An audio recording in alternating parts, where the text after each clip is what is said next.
Welcome again to day 2 of the ECC Championship. Thanks for joining me, Dan Hilton, we've got 3 games today, 11 a.m., 2 p.m., and 5 p.m. in the afternoon, and plenty to be decided today here at Mitchell Field. Again, thanks for joining us on this Friday morning and almost afternoon. The first matchup, we've got Molloy against Bridgeport, and Molloy in a back-to-the-wall situation where it's win or go home. Malloy come in to this one 19-28 on the season. They were 11-14 in the ECC this year. Meanwhile, Bridgeport 19-24 overall and 13-12 in the conference. Now, how we got to this game, meaning game 3 of this ECC championship, well, yesterday LIU posts a commanding 7-1 victory over the Bridgeport Purple Knights in game 1. Number 2 seed LIU post in that 7-1 victory, moved to 28-18, and that put them into the winner's bracket, of course, to face top-seeded St. Thomas Aquinas College. And, of course, that matchup between those two coming up after this one. It was pretty close, though, for Bridgeport, and while the box score does say it wound up being 7-1, the game was tied 1-1 with 2 outs in the bottom of the 6th, and the Purple Knights were sticking with the Pioneers. But that was the green and gold that was able to score 4 runs and grab a 5-1 lead in a pivotal bottom of the 6th. Following back-to-back one-out singles by both Thomas Atzbady and Dave Brem of the Pioneers, that proved to be the difference. And they continue to pour on the pressure in later innings, again finally closing it out in that victory. Meanwhile, Stack defeated Molloy 6-1 in Game 2 yesterday. And that's how we've got that. Malloy is the one, being the number 4 seed, facing elimination today in the 11 a.m. game. Ranked 21st in the nation in the NCBWA poll is Stack, and number 2 in the East in the NCAA. They've now won 11 straight games, and that'll be what the Pioneers will be facing upcoming. But first, again, we've got an important game for the Lions, at least, facing elimination against those Purple Knights of Bridgeport. The Purple Knights will be up to bat first, and we'll look at their lineup to take on the Lions. Leadoff batter, the number 6, and playing left field, Cam Overball. The shortstop, and number 4, Dylan Steigerwald. The designated hitter today for the Purple Knights, number 25, Zach Berger. At the hot corner at third, Casey McCone, the number 24, batting cleanup. At first base, Dave Eglin, number 26. The number 5, Steven DeNicola at second base. Number 1, batting 7th, Ben Torres in right field. Number 3, Darren Grabowski will be catching. And finally, in the 9 hole, the number 21, Tyler Gambardella, playing center field.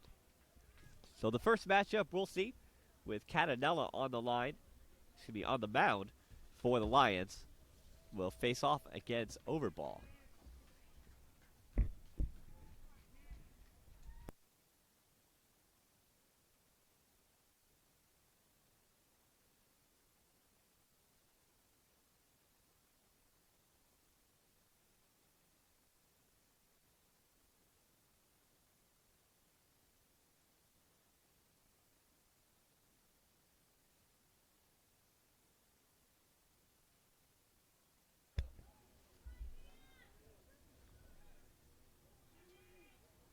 So the first pitch of this one upcoming by Catanella. And the first pitch a strike in this one as we get things underway. Again, in an elimination game for both Malloy and Bridgeport. Both teams need to win, or it's all roses as that one hit up the middle. It is fielded, and the throw to first, not in time. Overball is safe on an infield single. The throw by Murphy just didn't get to the bag in time. So Bridgeport starts it almost as perfectly as they would like, with a man on first base. Number 4, Dylan Steigerwald. And that'll bring up Dylan Steigerwald.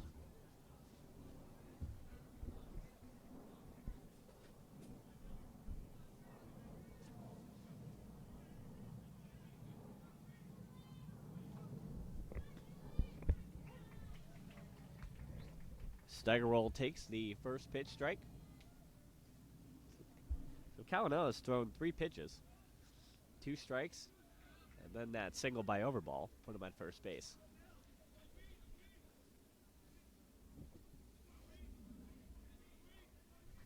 Now the count 1-1.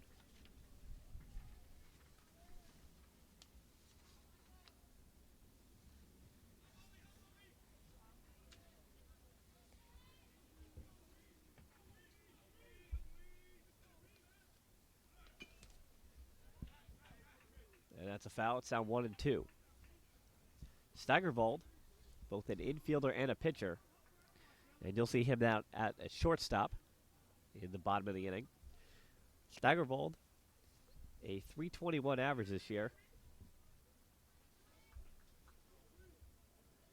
And a .385 on-base percentage. And led the team in at-bats with 162, making this 163.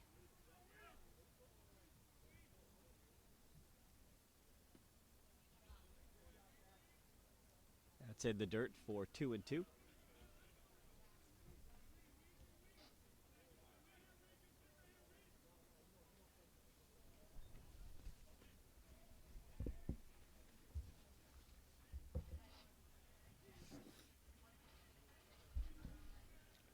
Catanella in the stretch delivers, and Overball was already going on the 2-2 pitch. Steigerwald's not a player that normally lofts the ball. He's got no home runs on the season, 2 triples, 5 doubles, but 52 hits on the season. He's also contributed 31 runs.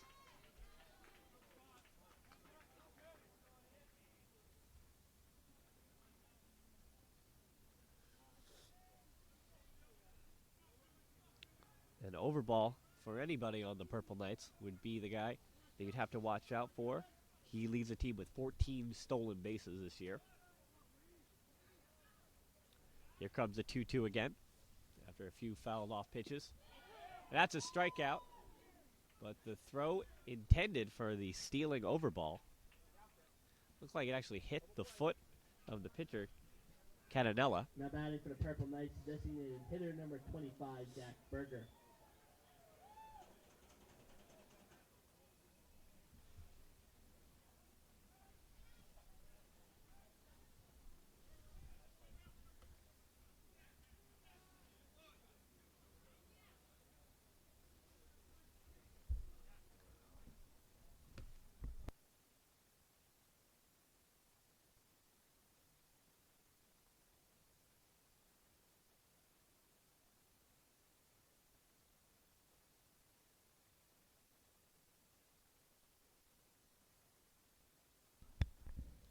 Just waiting on the call now, as there's a conference up the first base line.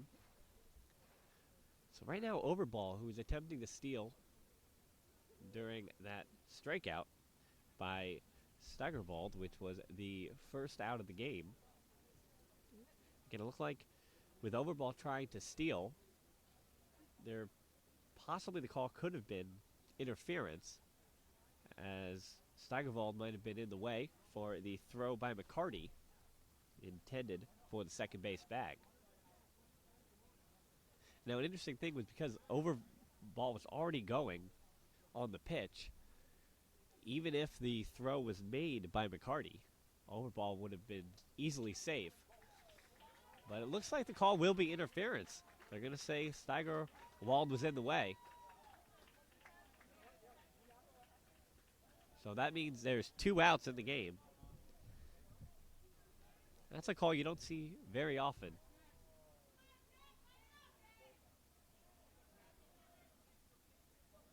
A little bit of a gift for Malloy. As now up to bat, the number 25 designated hitter, Zach Berger. Zach Berger had 36 RBI this season to lead the team. He fouls one off there.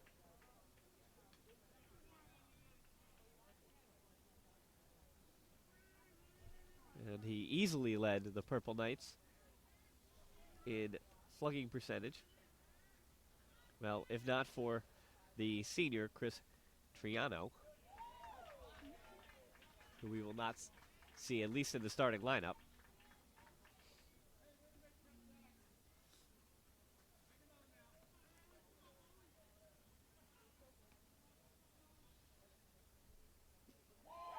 And a swing and miss, strike 3. So that's 1 hit, no runs, no errors here in the top of the first inning at Mitchell Field, and Molloy will have their first chance up at bat as the Purple Knights take the field here in the ECC Championship, game number 3, elimination game. Connecticut and the metropolitan New York area to Western New York. From Washington, D.C. to Long Island. The East Coast Conference is committed to excellence in academics, athletics, and service to the community throughout the Northeast region. The East Coast Conference, a proud member of NCAA Division II.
Bottom of the first inning, that means the Molloy Lions will have their first chance at bat.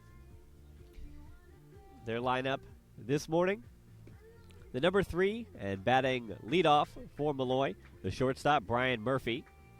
And he'll be followed by Anthony Albergina, the center fielder, the number 9. Number 31, Angelo Navetta, the first baseman. And the batting cleanup, number 11, Michael Ron at second base.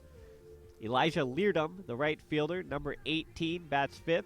Kevin Podell, the third baseman, at number 19, follows him up, batting 6th. Sean Hogan, the designated hitter, number 10. Jack McCarty, the catcher, number 7.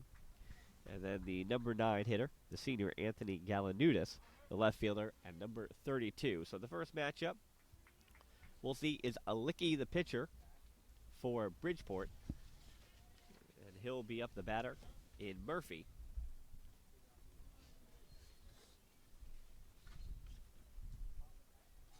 Murphy on the year hit .330.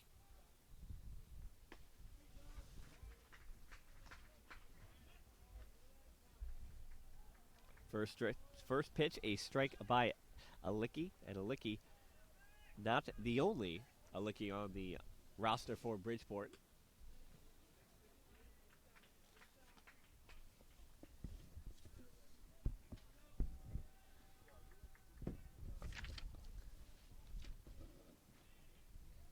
Of course, the gentleman on the mound, the senior pitcher, Anthony Alicki. And not to be confused by the freshman pitcher in Matt Alicki. And both, obviously, the two brothers from Milford, Connecticut.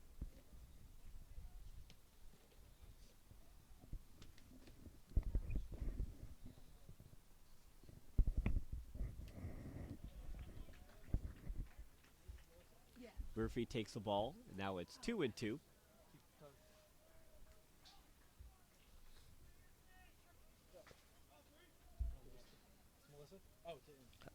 Alicki working with his battery mate, Grabowski, this morning. And Alicki taking his time in the stretch. And that pitch hits the backstop. Plenty of heat on it, but it was still a ball. 3-2 now. Full count for Murphy.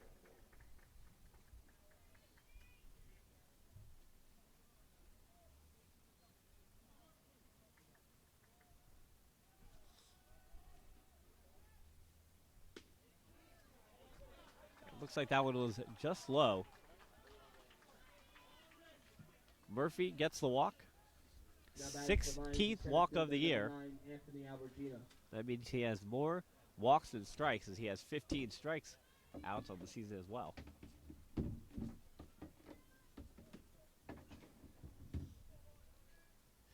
even though Bridgeport's about an hour and a half here from Mitchell Field, they have a decent Bridgeport crowd this morning. Presumably making the drive down 95. The batter now, Anthony Albergina.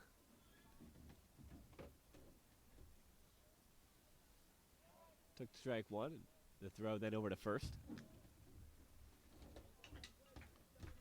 Murphy a danger to steal as well. 41 stolen bases for the shortstop on the season.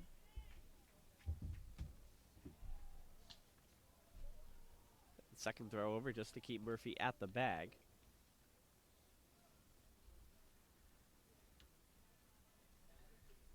And just to tell you how successful Murphy was on the base pass this year, his 41 stolen bases was 18 in front of everybody else. And make that number 42 for Murphy. As the throw just a little bit late. It was a decent throw. He got to the bag in a hurry. Murphy was just already on his horse.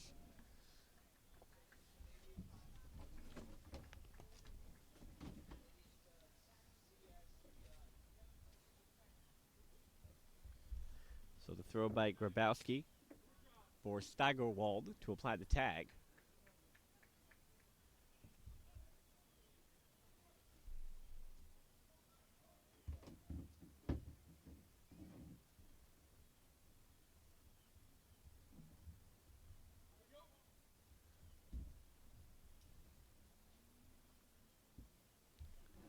Just to reset, the count 1-1 on Albergina here in the bottom of the first inning.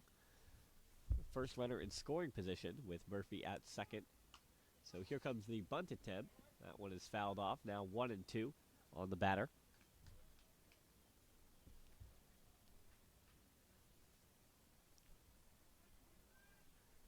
And Albergina, .267 average on the year.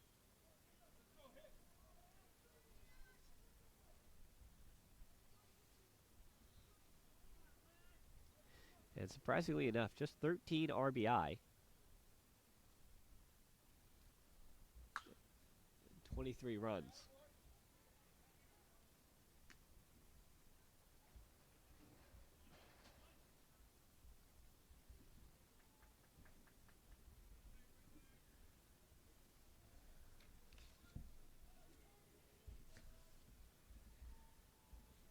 Fouling off again and staying alive was Albergina.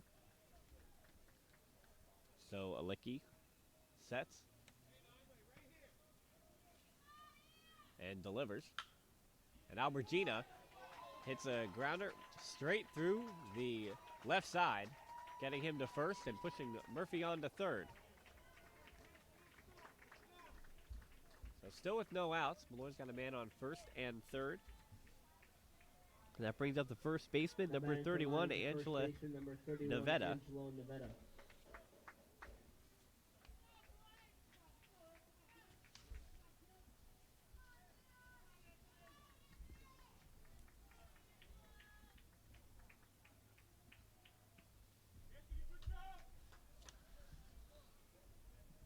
Nevada, 285 average on the year. 497 slugging percentage. 6 home runs as well. First pitch, that one a ball, low.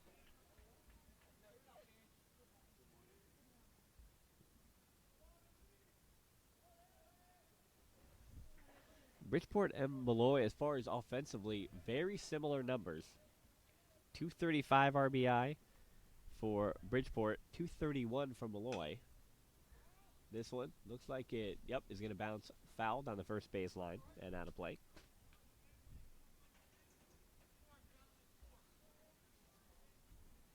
Malloy used the stolen bases, obviously through Brian Murphy, a little more to their advantage. But Bridgeport was more patient at the plate, had 15 more walks, as well as 10 more hits on the year. And while Malloy hit 18 home runs, Bridgeport hit 13, but Bridgeport also utilized the double, almost as a weapon. This one could be a double play, but that's going to be a double play, and an RBI is still going to be collected, however, for Nevada. So now there's 2 outs, but Molloy get the precious run they would like to have had in the bottom of the first inning. I'll bring up Michael Ron.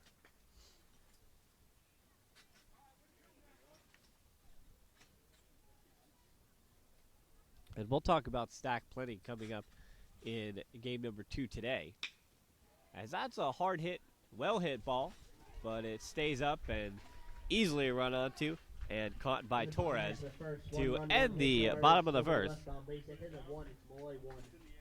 So that was 1 run for Malloy here in the bottom of the first inning, and that will send us to the top of the second, where Bridgeport will get a chance to answer here in the ECC Championships. I'm Drew Bogner, president of Molloy College, and I'm here to share with you some really exciting news. Molloy College was recently named the #1 Value All-Star in the United States by Money Magazine. That's right, #1 in the country. We are proud that Money Magazine has recognized what we've always known at Molloy College. We invest in student success, and we challenge them to succeed. Molloy students are committed to a value system that stresses a strong work ethic, resiliency, professionalism, and leadership. It's why they graduate and why they get hired. We invite you to visit Molloy and see for yourself why you belong here.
Top of the second inning here in the ECC Championships at Mitchell Field.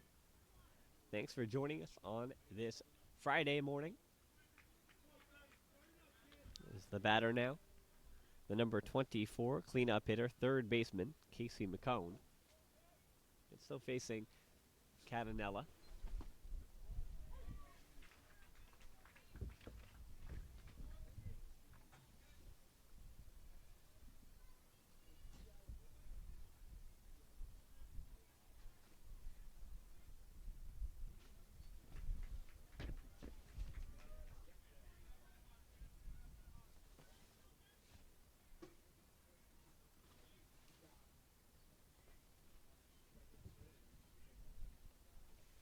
Comes a 2-1 pitch. And Catanella just misses the zone, so it's 3-1 now on the batter, McCone.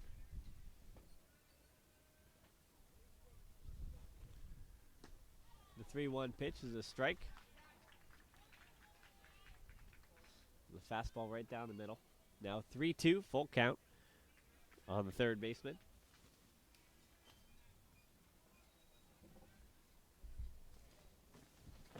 Just to recap that bottom of the first inning,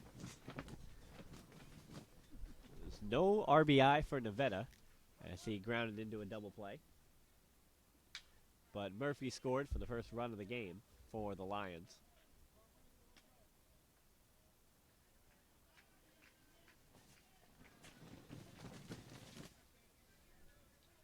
The wind is picking up a little bit here at Mitchell Field.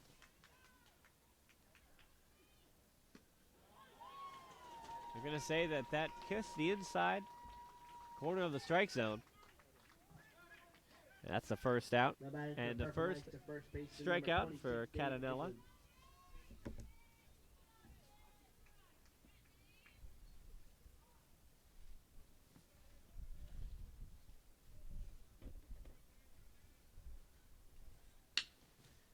Dave Eglin, the batter, easily fielded at second base and on to first. Ron Teneveda for the first out. Make that the second out. Now batting for the Purple Knights, the second baseman, number 5, Stephen DiNicola. Strikeout and a ground out. Brings up the second baseman, Stephen DiNicola.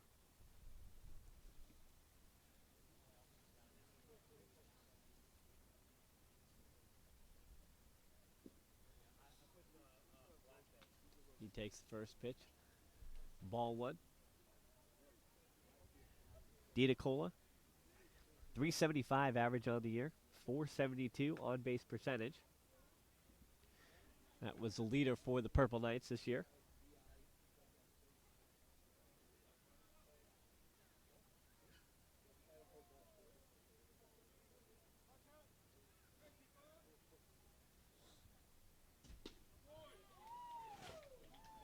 Cavanella puts one in for a strike. It's now 1-1 on Eglin. Make that DiNicola, excuse me.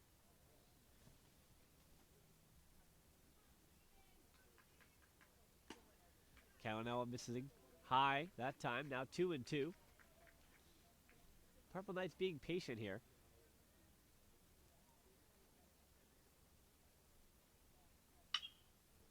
A well-hit ball. And having to go back just a few steps is the center fielder to end the inning. As Albergini gets underneath it. So that will end the top of the second inning, as there were no runs, no hits, no errors. There in the top of the second inning here at the ECC Baseball Championships. Being a champion takes more than talent, more than the perfect pass, more than using your head. Being a champion takes the spirit to always push harder, the ability to overcome any hurdle, and the fire to be the best. Welcome to Division 2, where the pursuit is yours to create. And the question isn't, can you do it? It's, will you?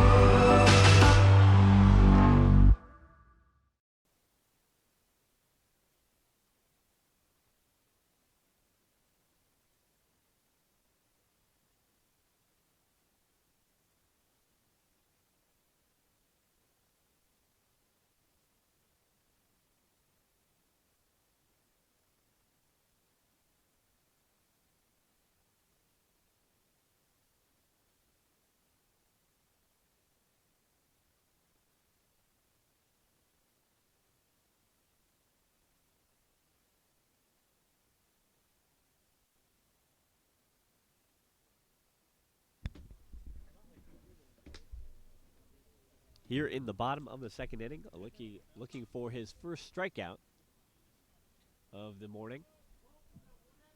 Moving off the line to right fielder number 18, Elijah Leardom. He allowed one walk and one run. Brian Murphy was the run scorer in that bottom of the first inning.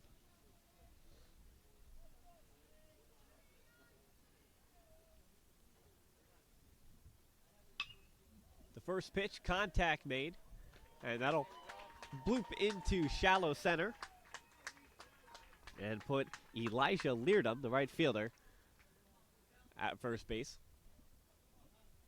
So for the second straight inning, Molloy is able to get their leadoff batter onto first base and put Alicki under some pressure.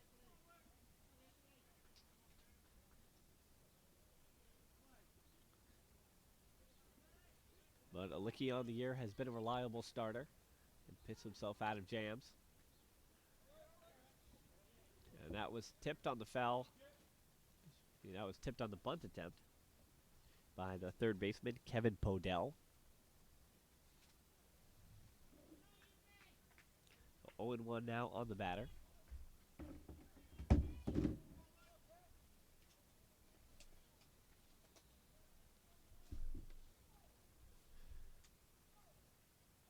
He delivers.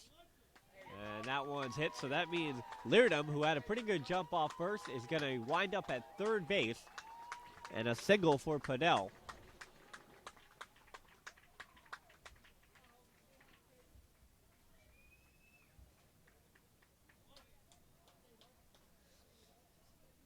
That will bring up the designated hitter, Sean Hogan. Designated hitter number 10, Sean Hogan. Lloyd's got 3 hits, all 3 of them singles.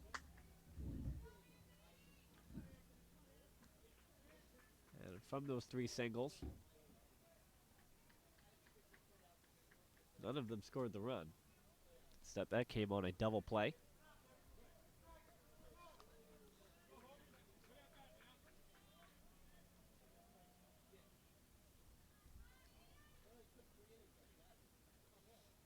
Hogan, the left-handed hitter, takes strike 1.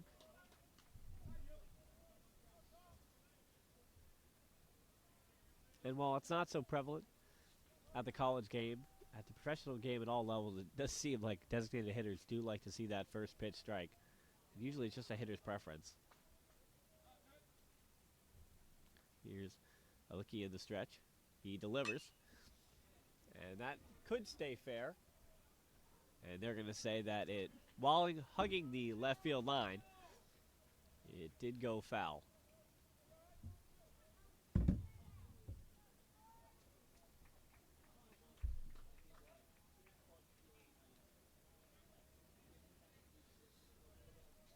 And as we alluded to in that first inning, while both Bridgeport and Molloy have shown that they're going to be aggressive and they're running early, we'll see Stack in game 2, and again, the statistics pale in comparison in terms of moving on those base paths. Again, Molloy and Bridgeport, so many similarities in the way their teams are built. Again, aggressive on the base pass. They're really just going to try to single you to death. Find those gaps in the defense.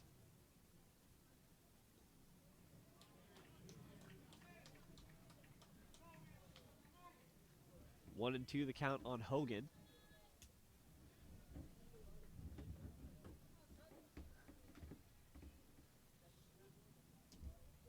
Alicki hasn't been overtly wild. Just hitters are making contact. So Alicki trying to settle in and miss some bats. He deals. This one slapped to the third baseman. The throw home and the tag easily gets Leardom for the first out. Gorowski laid down the tag as McCone came in on it.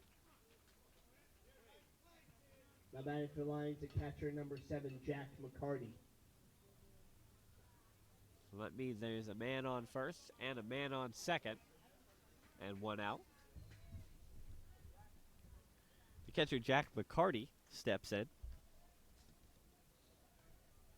Only batting 197 on the year.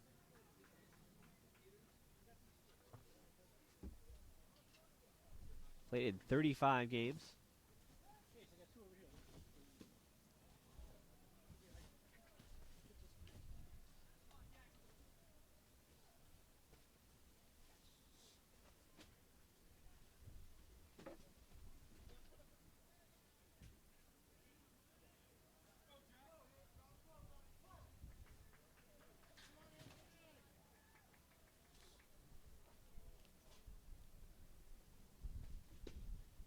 The right-handed hitter takes the strike. 1-1 now on the batter.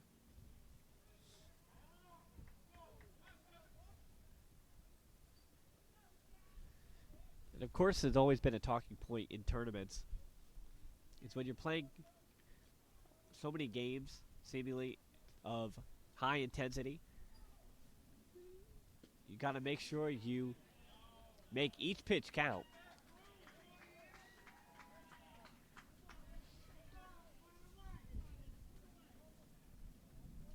And coaches kind of have to figure out how long they want to leave their starter in.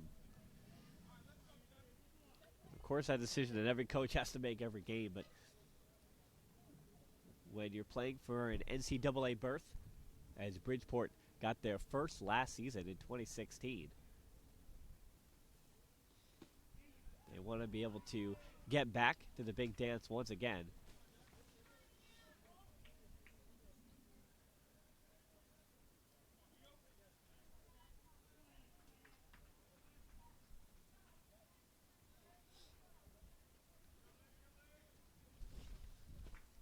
And Licky, of course, a very methodical pitcher. Takes his time between pitches. Here comes a 2-2 count. Swing and a miss by Hogan. Licky gets strikeout number 1 Now batting for the Lions of the morning. Number 32, Anthony Galanudis. That will bring up the 9 hitter, Anthony Galanudis, the left fielder.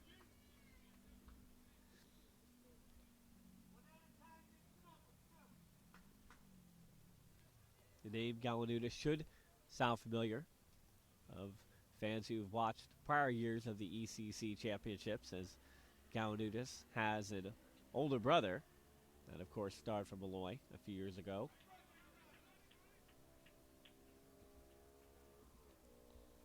And now a senior himself, batting .161 on the year.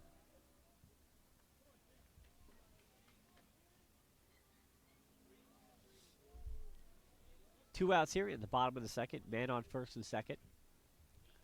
Malloy nursing a narrow 1-run lead.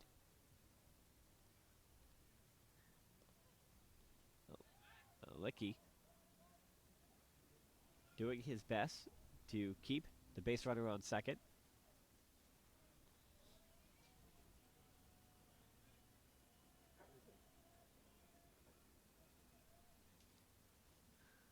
Licky deals. This one chopped behind home plate, out of play.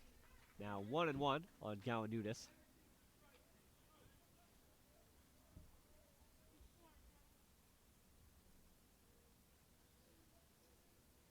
The home plate umpire, now for the third time in just 2 innings, having conversations with both dugouts.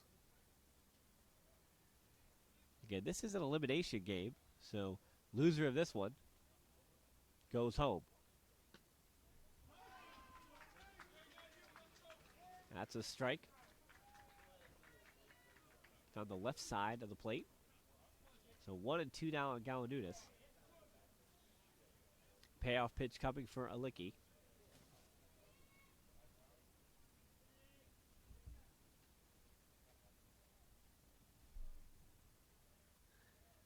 He delivers, and Galanudis swings at strike 3. In the bottom half of the second, no runs. So in the bottom of the half, no runs, 2 hits, and no errors, and 2 left on base for the Lions as we head to the top of the third here in Game 3 of the ECC Baseball Championships. If I lose, I'll respond with respect. If I win, I'll back it up with humility. If I fail, I'll rise up with honor. It's tough for us to put it all on the line. Don't undo my hard work with poor sportsmanship. Respect. It's the name of the game.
Top of the third inning. Bridgeport looking to tie this one up. As Molloy had that one run scored by Brian Murphy in the bottom of the first inning.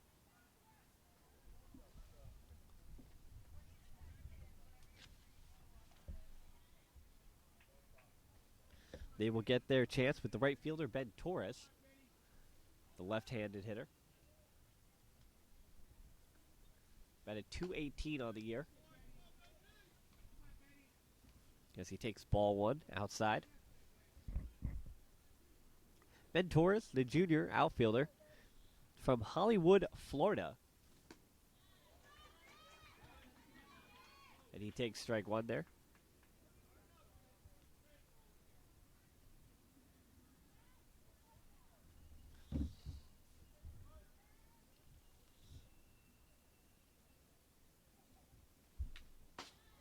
Fouls off. Now 1-2.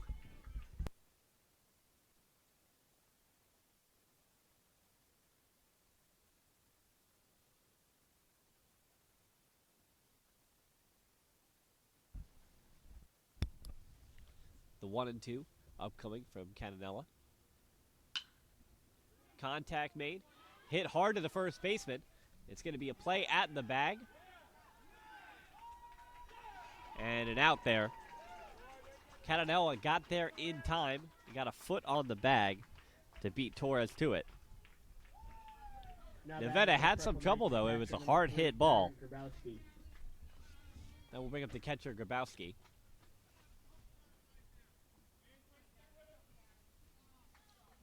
And going back to the top of the first inning, that interference call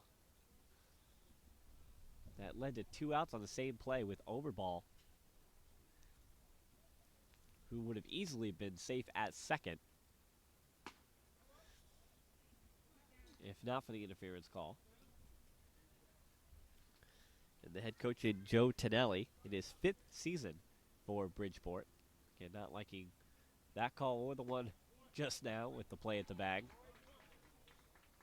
And Joe Tonelli, in his 5th year, as aforementioned, won his 300th career game this season.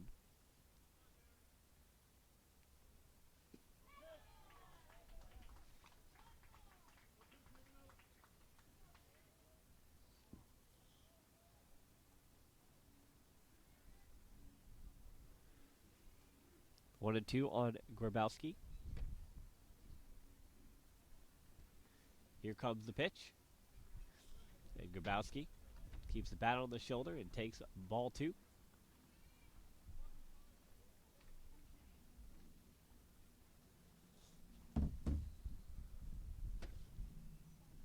Grabowski lines this one to center field and goes right over the head of the second baseman, Ron. The wind pushing it down, as it looked like it might have floated a little bit longer, but just as that pitch was delivered, a nice firm gust of wind blew in. That ball really did die right past the dirt. So now 1 out, a man on first. And Tyler Gambardella, the center fielder, up to bat.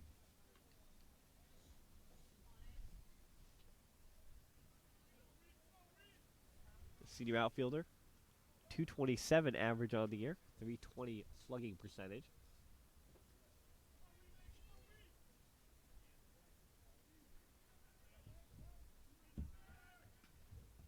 Gambardella with the 1-0 count and the ball over to first base to keep Grabowski in check.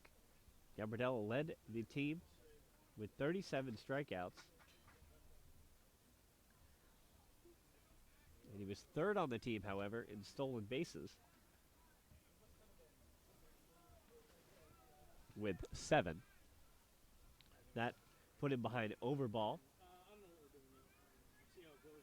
and Ben Torres. The throw over again, getting a little closer, was Catanella. And immediately after that, of course, Grabowski takes his 4 or 5 feet off the bag. The 1-0 pitch to the right-handed batter, It misses low, so 2-0 count with one out here in the top of the third inning.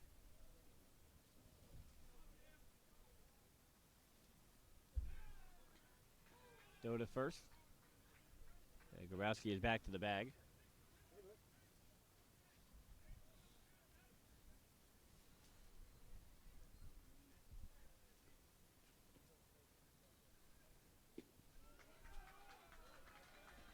Now 3-0 count, and we're going to have a conference at the mound between Catanella and McCarty.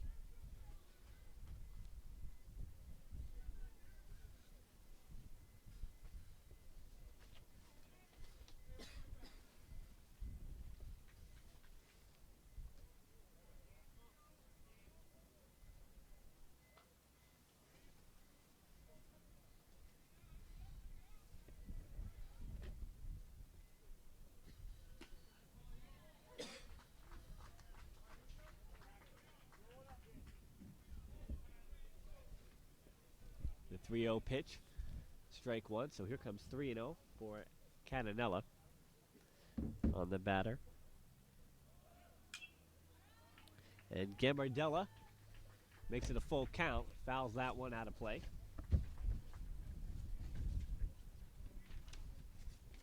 Catanella on the year, a 5.26 ERA.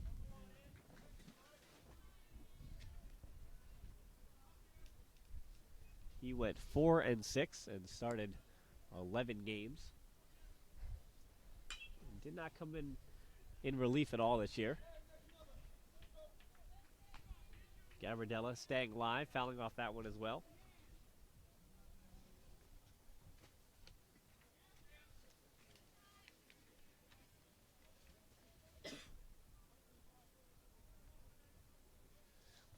Now here comes the payoff pitch. That one fouled off again as Grabowski was already on his way to second. We talk again about the aggressive base running for Bridgeport.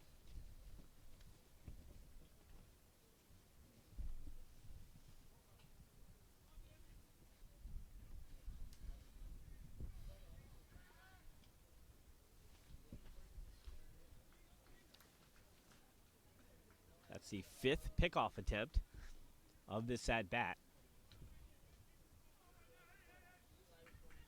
Catanella, again the 3-2. And again, Gambardella fouls it off.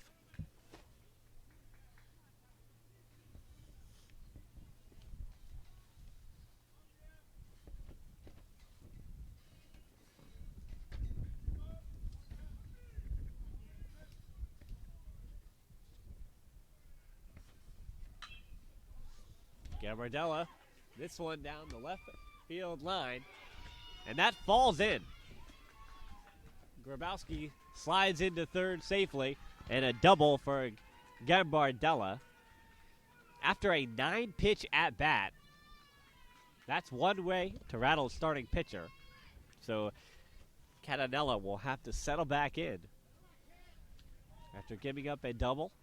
Still has not allowed a run, but there's only one out and men in scoring position, so a hard hit ball to the outfield with Cam Overball, who's already been on base once today.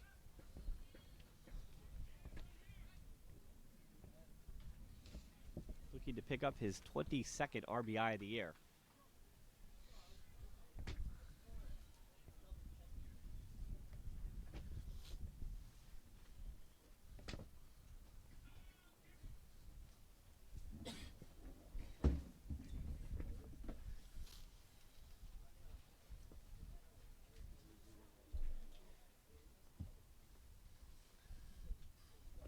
Getting a little windier here as the innings progress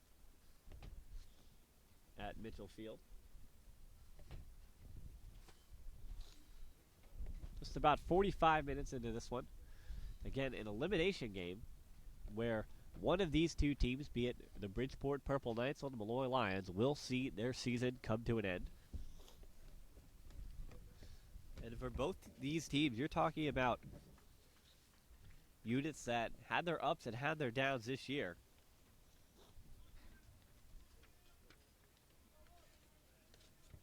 Both teams won 19 games on the season.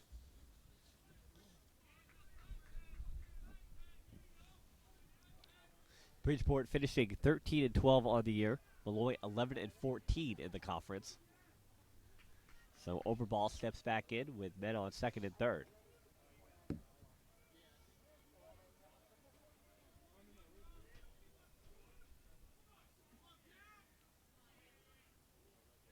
The pitch from Catanella. Overball out to left center field. That one will find the gap, and it should score two. Grabowski in easily, followed by Bardella.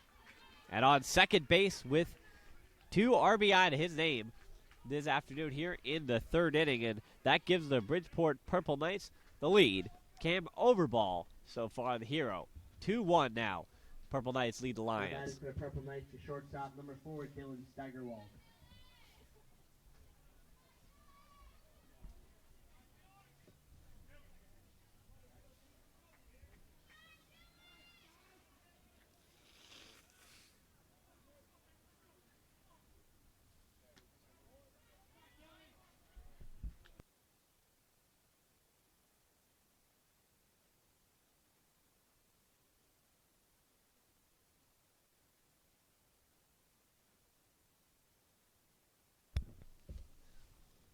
Cawanetta makes the count 2-0 on Steigerwald.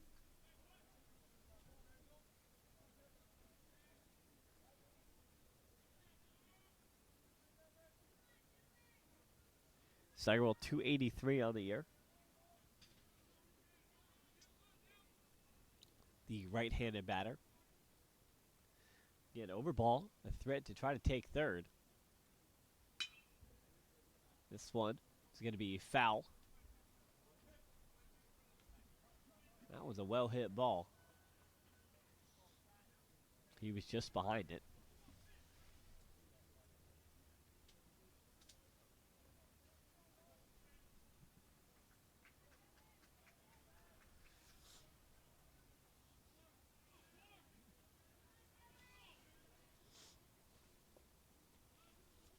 Here's the 2-1 pitch by Catanella.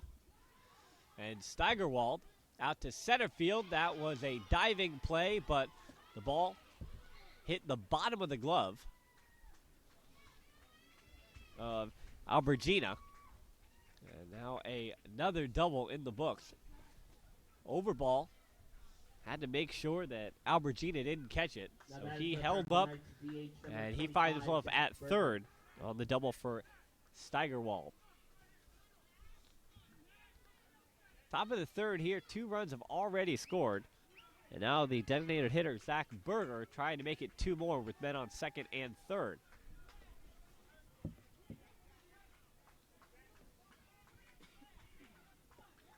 Still just 1 out. And all this damage has come with just 1 out, as 5 straight players have been on base.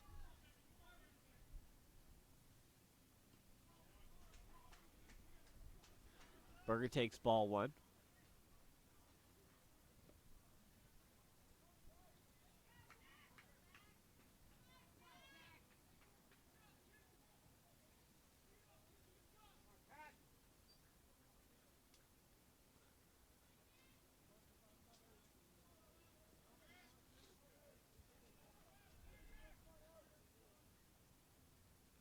Here's the 1-0.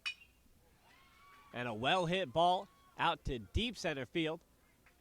This should score 1 on the sacrifice fly. And Overball comes home.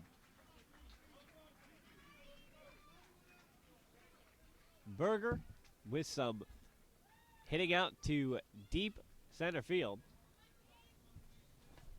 Makes this game 3-0. Should be 3-1 in favor of the Purple Knights.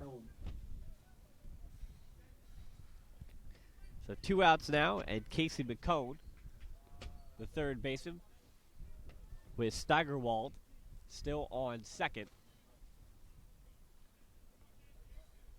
Steigerwald's double was what got Overball over to third. And then he came in on the sacrifice fly from Berger.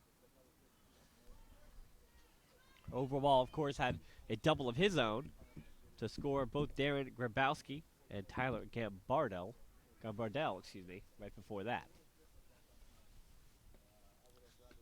Catanella. And that's a strike on McCone.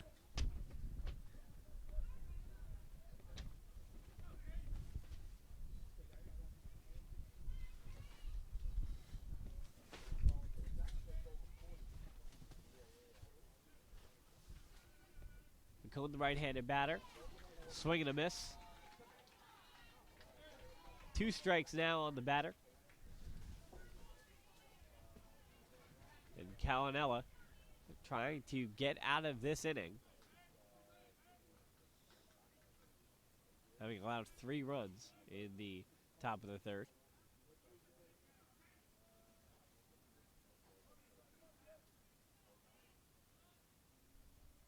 Here's Catanella. And near the knees, makes it 2-2 on the batter.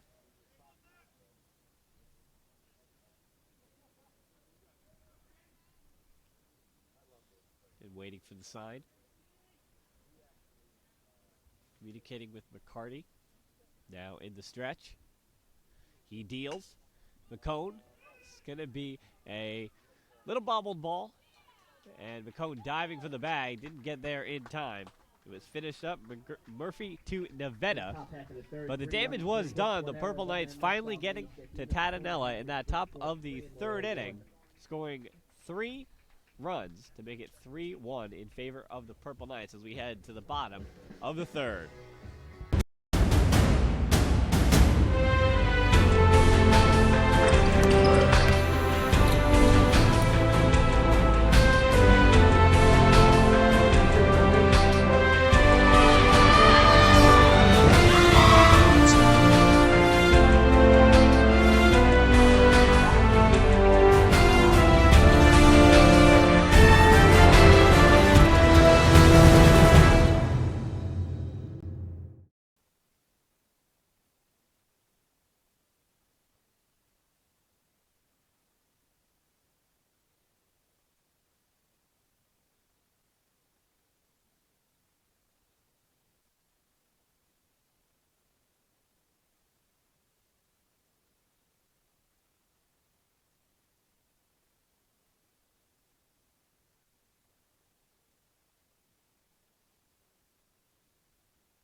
(3-1) the score in favor of the Purple Knights.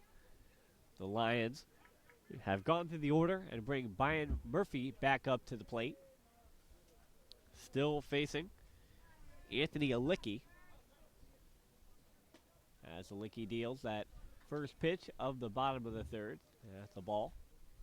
Just to recap the top of the third inning. A double by Cam Overball scored the first 2 runs in Darren Grabowski and Tyler Cambardella. Then a sac fly by Zach Berger made it 3-1. With the first run of the game scored by Malloy in that bottom of the first, scored by that man there, Brian Murphy, as Anthony DeVetta grounded into a double play.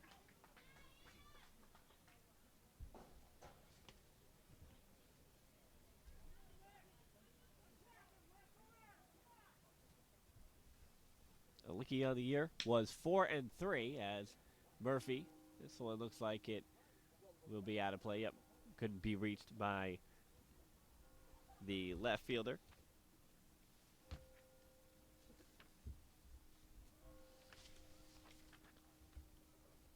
Excuse me, not the right fielder, Torres. For Licky, a 6.14 ERA, as we mentioned, and a 4-3 record on the year. It is 48 innings pitched as Murphy strikes out here. Strikeout number 2 for Alecki.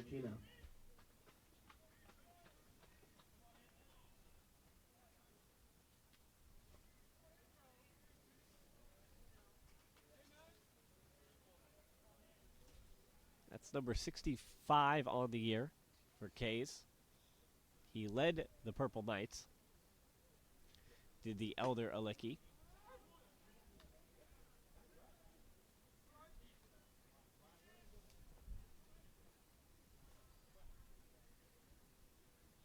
And hitters hit 296 against him this year.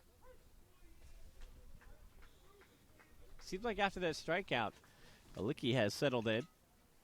2 quick strikeouts to Albergina. Looks like Alecki seems to be one of those pitchers that picks up his tempo and pace when he's pitching with confidence.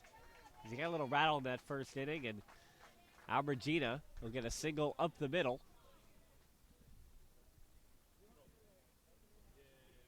Now batting for the Lions, the first baseman, number 31, Angelo Nevada. Now Nevada, the left-handed hitter, steps in.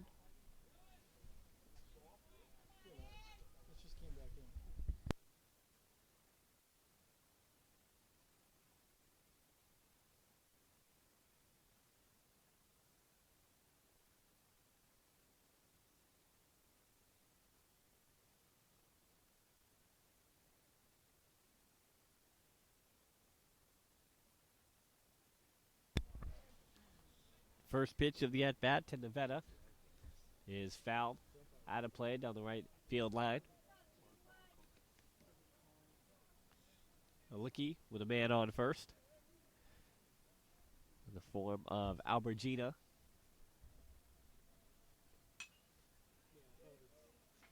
And fouled off for strike number 2. Now 0-2 on the batter.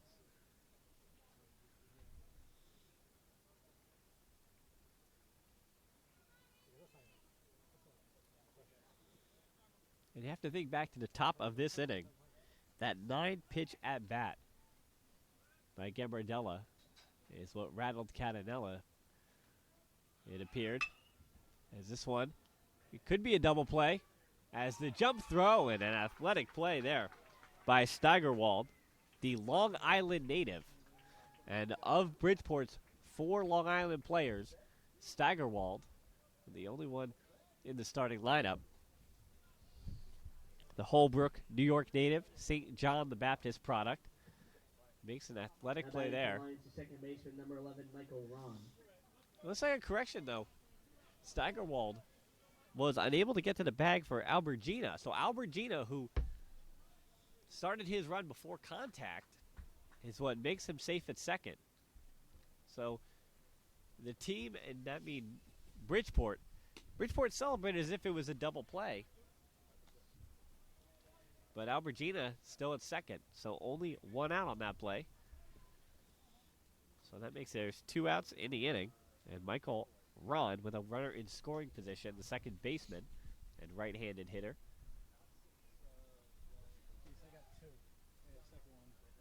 Again, Alecki. As Steigerwald gets slowly creeping behind that second base bag, trying to keep Albergina honest. Now with 2 outs, a run on contact.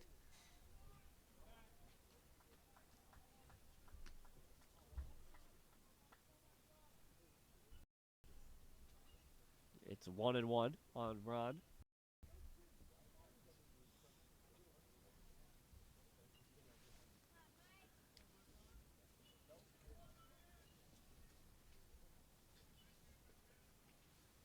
Ron, a .304 hitter on the year.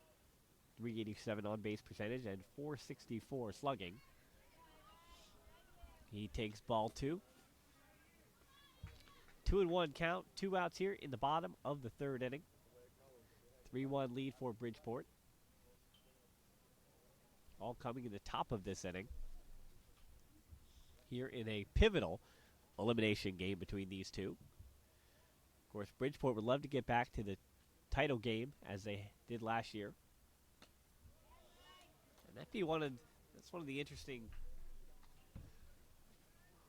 we'll say, not headlines, but important things to note about this year's tournament is that the winners from last season, Dowling, of course, the unfortunate news surrounding Dowling in the last year.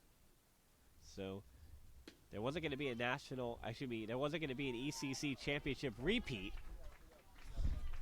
And Bridgeport would like to repeat as the other team in the championship game. Now batting for Lions, the right fielder, number 18, Elijah Leardom. And the walk from Ron.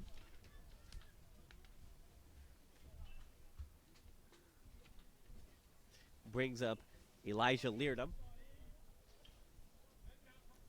The man on first and second. And 2 outs here.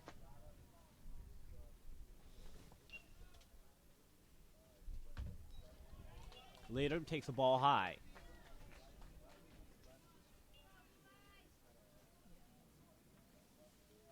Both teams with 4 hits. 1 error so far coming on Malloy. As Alicki in the stretch. And he deals to Leardom. That one will go to the backstop, so the runners advance to second and third.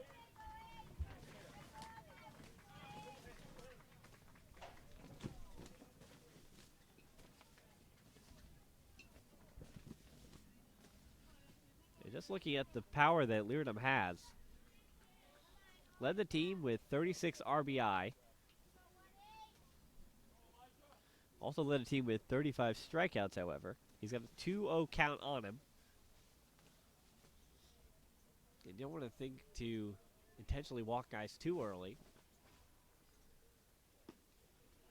And that's why they're going to pitch to Leardom.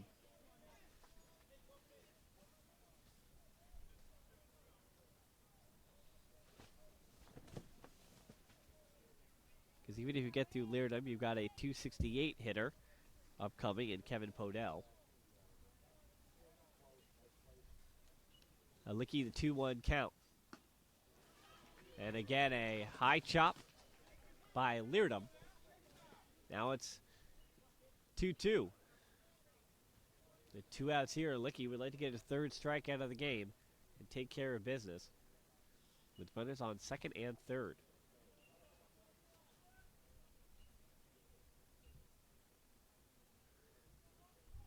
Likewise, Molloy could tie this one up here in the bottom of the third with just 1 swing of the bat. Here comes the 2-2. And Leardom chops it. And it's going to roll foul.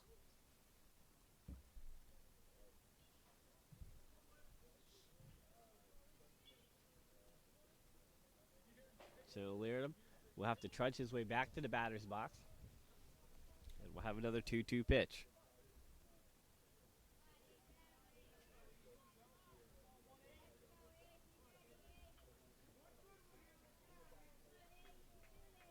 Right-handed batter, Leardom.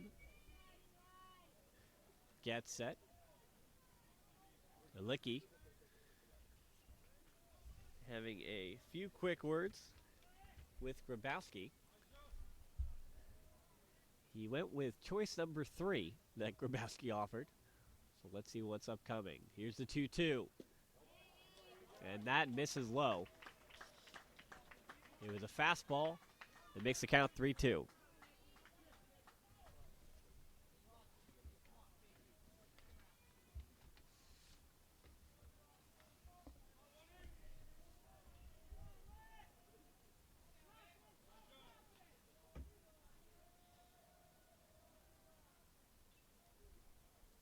The payoff pitch, and Leardom pops that one up to the first baseman. Eglin underneath it, and the bottom of the third comes to an end.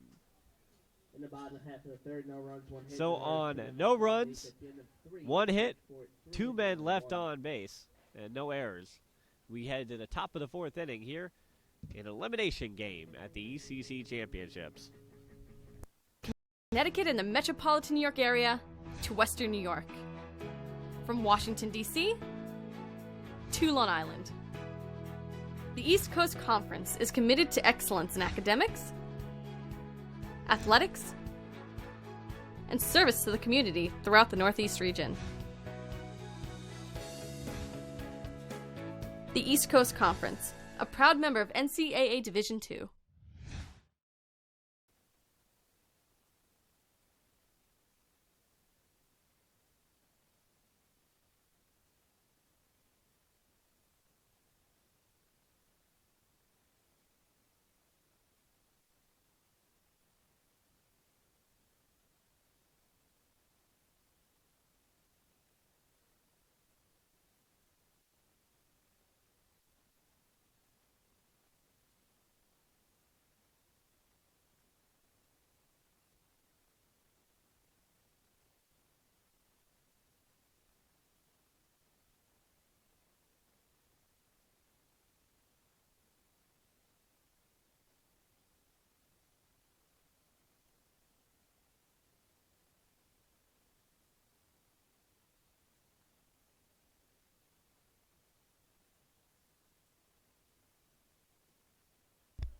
The first baseman, Dave Eglin, ended the bottom of the inning, catching a pop-up from Elijah Leardom. And he's the batter now, the lefty. And that's one thing that Bridgeport does, is that they kind of get you from both sides of the plate. They've got a nice balance of left-handed and right-handed hitters. After some contention, the first pitch, a called strike, and that one, no doubt about it. Eklund was way out in front of it. Here's Catanella, the 0-2. And that one bounced about 2 feet in front of home plate to make it 1-2 on Eglund.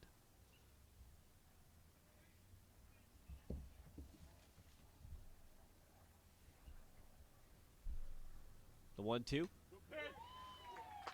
And that's going to be a strikeout for Catanella here to start the top of the fourth inning. Baseman number 5, Stephen DiNicola.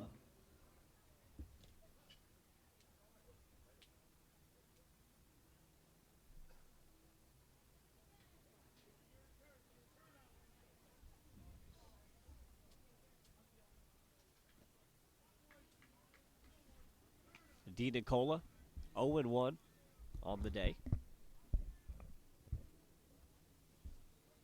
Or should we say 0 for 1, the right-handed batter.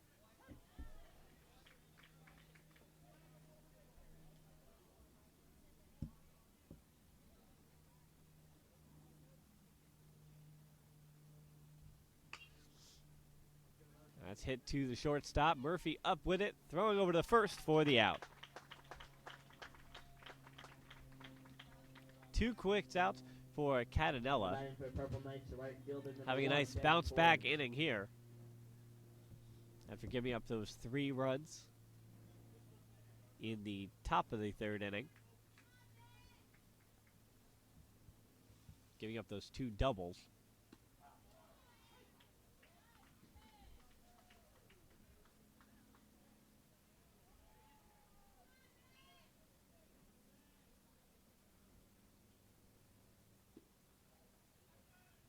Torres 0 for 1 on the afternoon.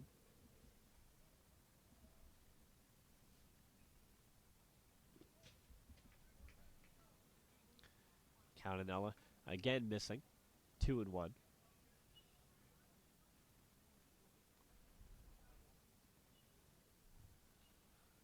Two-one pitch, and this is hit high in the air, but out of play.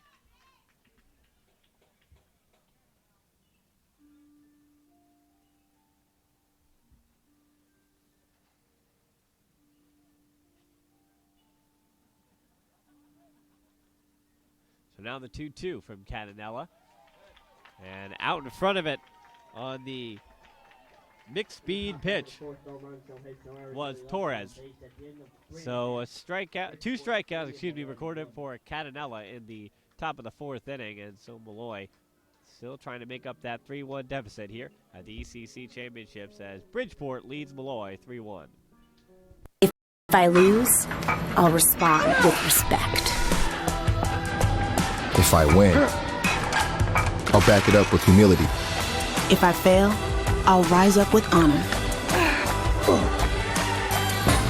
It's tough for us to put it all on the line. Don't undo my hard work with poor sportsmanship.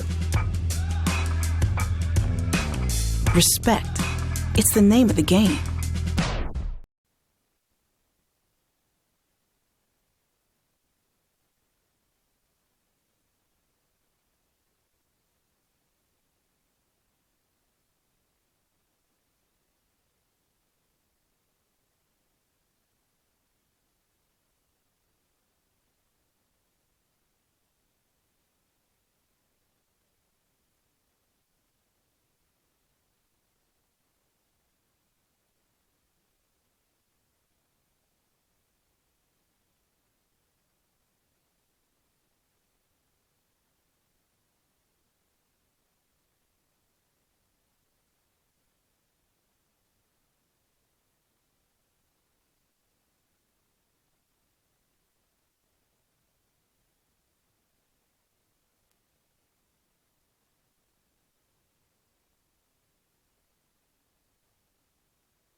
Kevin Podell leads off to start this bottom of the fourth inning.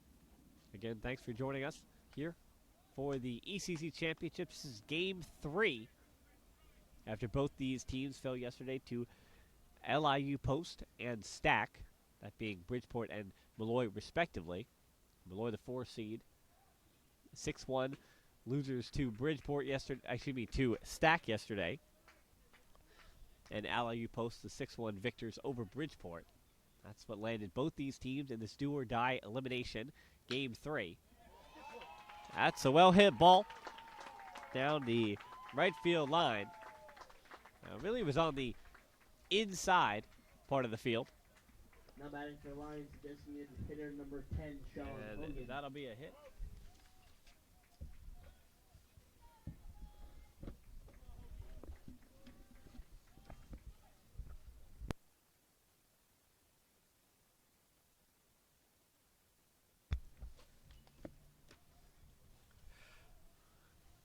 So Podell on first.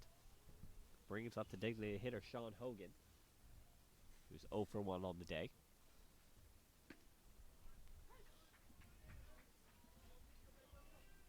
Hogan, one of 4 left-handed batters in the Lions lineup. And while I did say that Bridgeport did have a nice mix of left and right-handed batters, Lions actually have one more left-handed batter.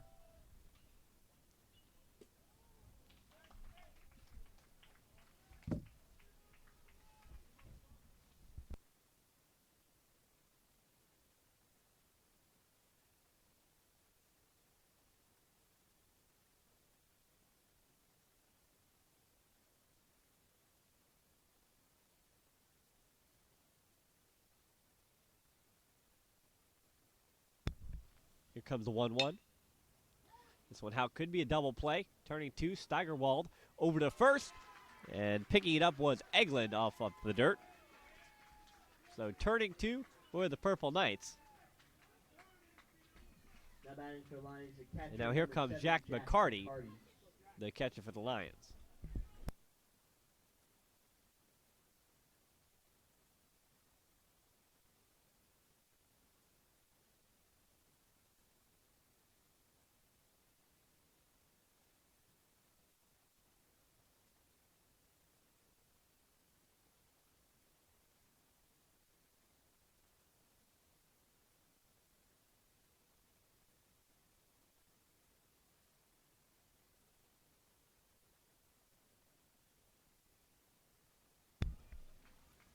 1-1 after a strike, and a ball by Ilicki on McCarty. Now Ilicki, the 1-1. Misses on that one.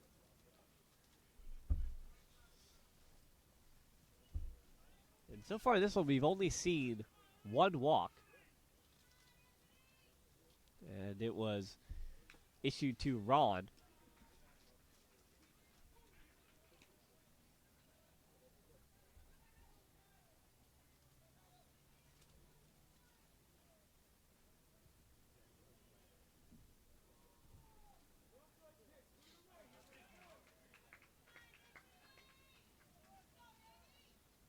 Zach Berger as well for Bridgeport. Walked as well as Ilicki shuts the door on the fourth inning. As we head to the top of the fifth, and Bridgeport will pick up their bats once again here at the ECC Championships in an elimination game. They lead Malloy 3-1. I'm Drew Bogner, president of Molloy College, and I'm here to share with you some really exciting news. Molloy College was recently named the #1 Value All-Star in the United States by Money Magazine. That's right, #1 in the country. We are proud that Money Magazine has recognized what we've always known at Molloy College. We invest in student success, and we challenge them to succeed. Molloy students are committed to a value system that stresses a strong work ethic, resiliency, professionalism, and leadership. It's why they graduate and why they get hired. We invite you to visit Molloy and see for yourself why you belong here.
Darren Grabowski leads off the top of the fifth.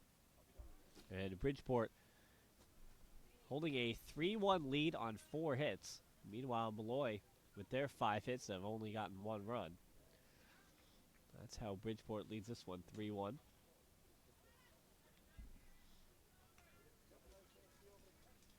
A double by Cam Hoverball in the top of the 3rd inning scored 2. Then a sac fly scored the 3rd run. First run by Molloy was scored in that bottom of the 1st inning. Brian Murphy got home as Nevada grounded into a double play.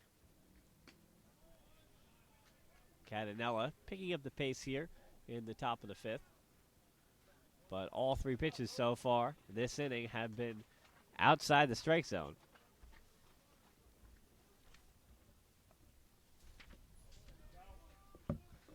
That's a 4-pitch walk. Second walk of the game issued for the Purple Knights.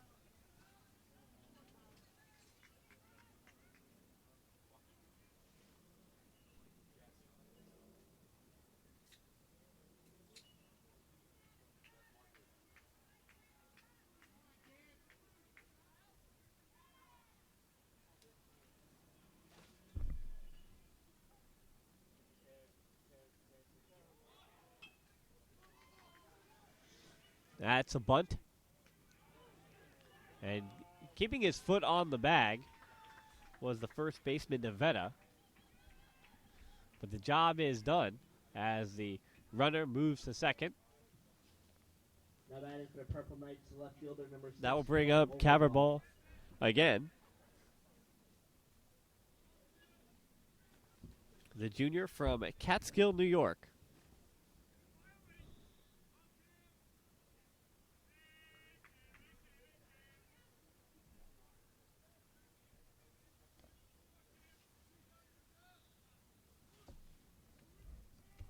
The left fielder calls time, but Catanella delivered anyway, but time was called.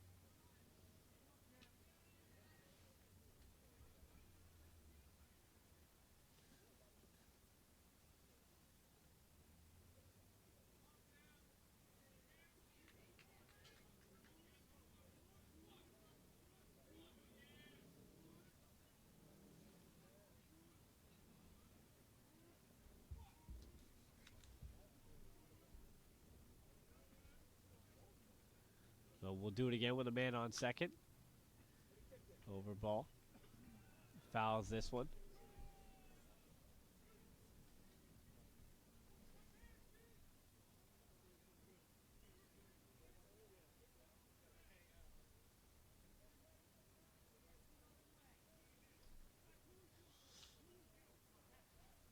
Cownell slowing the pace down once again. Just looking at that man on second. So over ball. Misses, makes it 0-2. 2 for 2 on the day is the junior.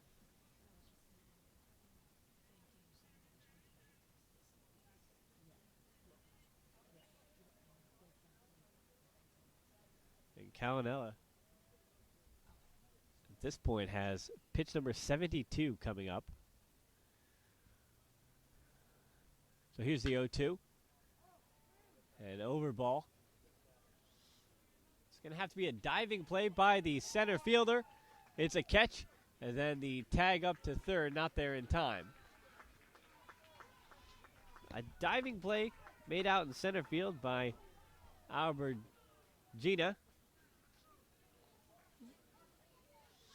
Now with 2 outs, there's a man on third.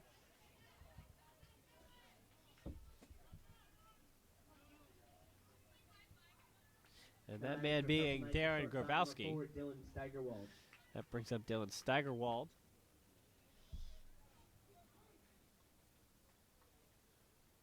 And Steigerwald had a double in his last at-bat in the top of the third inning. And that was the double that moved Cam Overball over to third base. And then Zach Berger's sacrifice fly is what scored Overball. Steigerwald makes contact and brings it down for a single and an RBI. It's now 4-1. Grabowski scores. Now batting for the This ball hit out to center field by Steigerwald. And here's Zach Berger, the designated hitter. And left-handed batter up once more.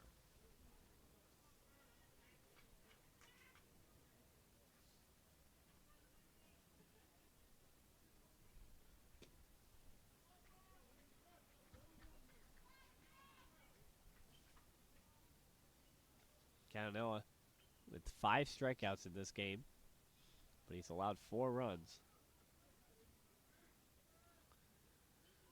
The 1-0 to Berger. Outside, make it 2-0. A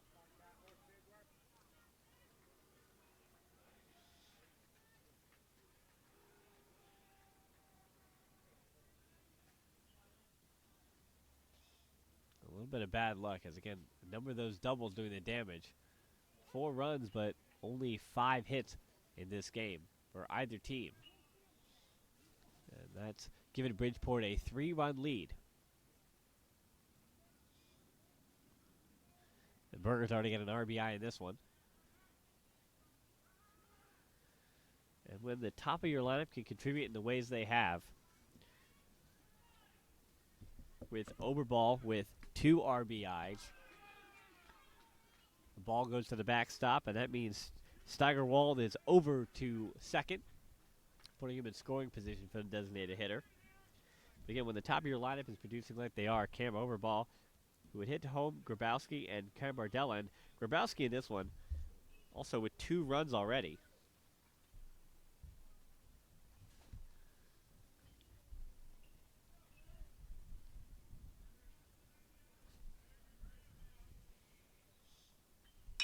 Calinella and Berger over to first. Easily fielded by Nevada, and he steps on the bag to end the top of the 5th inning. But the Purple Heights have gotten 1 more, as Grabowski scored from third on a single out to center by Steigerwald. As we head to the bottom of the 5th, Bridgeport leads Molloy 4-1 here in the ECC Championship Elimination Game 3.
Bottom of the 5th. Anthony Alicki still on the mound for Bridgeport. Anthony Galanudis, a 9-hitter up for the Lions, a left-handed hitter.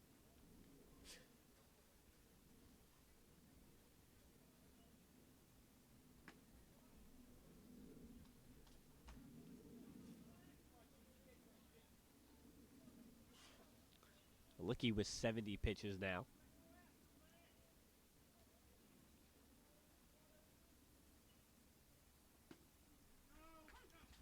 And you'd have to think, though, depending on what dugout you're in, that with a 4-1 lead, Bridgeport and Malloy have had very similar days. Again, coming into this one, you looked at their stats from the season, and it was very similar. These two teams really do parallel each other in a lot of ways. And both these teams, even today, with 5 hits, Malloy committing the error, but that didn't lead to a scoring opportunity.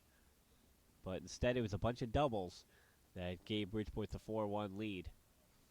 Both these teams are the same number of hits. Galanudis fouls it out of play down the left field line.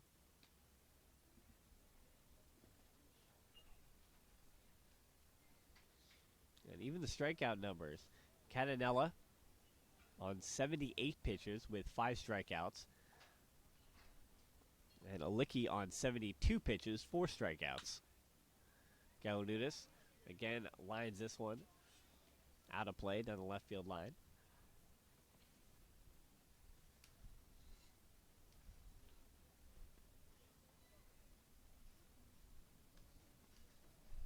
And 48 of his 73 pitches have been strikes.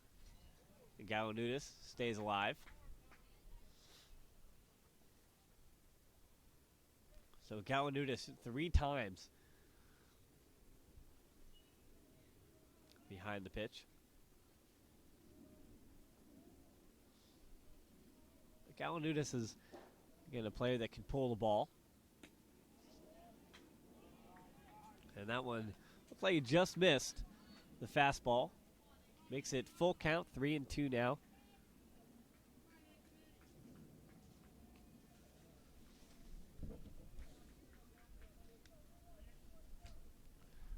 5'9" senior from Farmingdale, New York. Strikes out here on the full count. Now batting for the Lions is shortstop number 3, Brian Murphy. Strikeout number 5 for Alicki.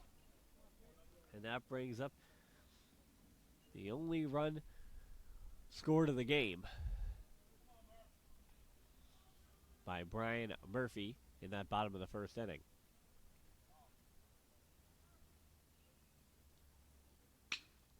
Murphy smacks this one over the head of the second baseman. He might turn around the bag, but it's thrown in. Now batting for the Lions is center fielder number 9, Anthony Albergina. So that one landed just about 15, 20 feet in front of Gambardella. He snagged it on a second bounce, and now Murphy's back on first base for the second time this game. And the first time he was on, in the bottom of the first, he wound up coming all the way around, scoring on a double play by Nevada 2 batters later. And Albergina so far today is 2 for 2.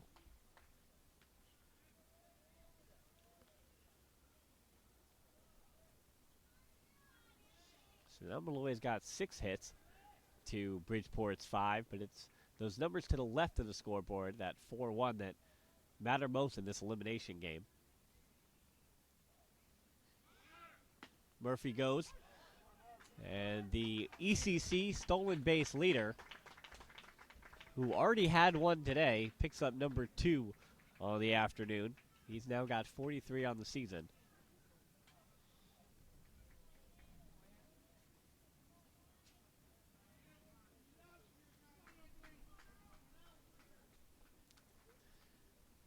And then also takes away the double play opportunity.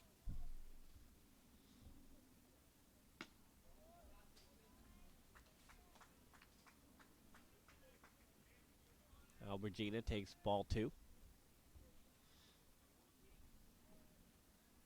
That's a tough thing with Murphy at second. Again, the one thing that Alicki, the right-handed pitcher, has going for him. Again, he takes that quick look back.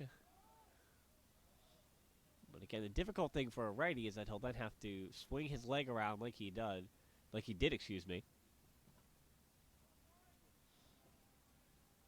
as Steigerwald, the shortstop, continues to pace around the back of the bag.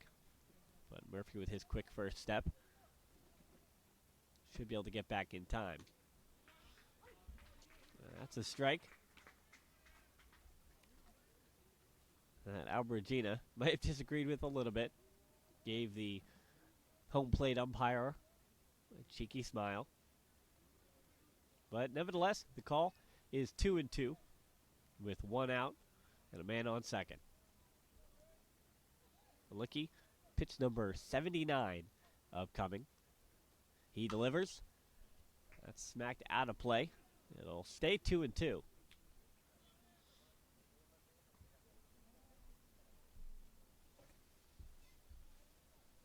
So far, the pitch count in 1 at-bat. The record for today stands at 9 by Gambardella. And that came in that 3-run third inning.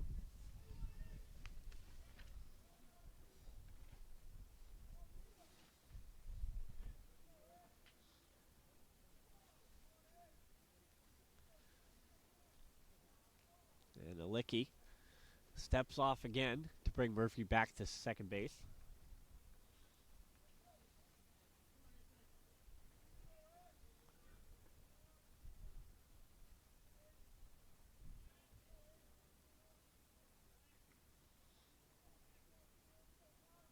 Alicki, the 2-2. Murphy tries to steal third. And the throw by Grabowski took McCone off the bag. So Murphy, now number 44 on the season. He's got 3 stolen bases in this game.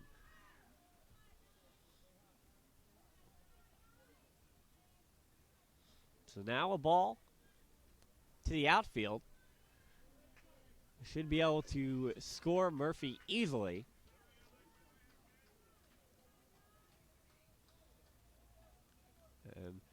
Obviously, in a game like this where two teams, not to say they're playing small ball, but these aren't necessarily two power-hitting teams. So every run seems to matter a little bit more because you have to work so hard to get it. Sometimes it's just the style that teams play.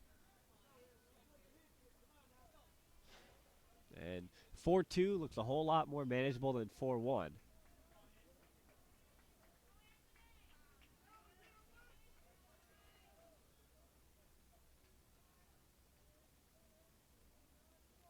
Here comes the payoff pitch. Alicki in the stretch. He deals. Albergina up the middle. So that will score the run easily for Murphy. And Albergina out at first. Now batting for Lions, the first baseman, number 31, Angelo Nevada. 4-2 the score now. And Angelo Nevada, the first baseman. Another left-handed hitter from Molloy. The base is now clear. And Brian Murphy, having scored both of Malloy's runs so far today.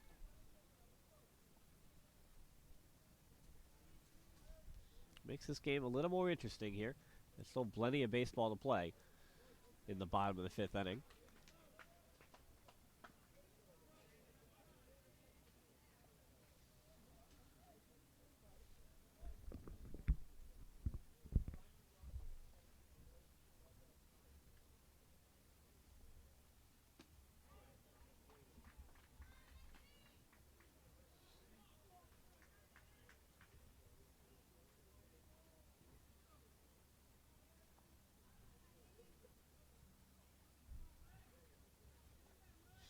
Nevada 0 for 2 on the day. But while he did ground into a double play in that bottom of the first, that was the play that Brian Murphy scored the first run of the game from Malloy on.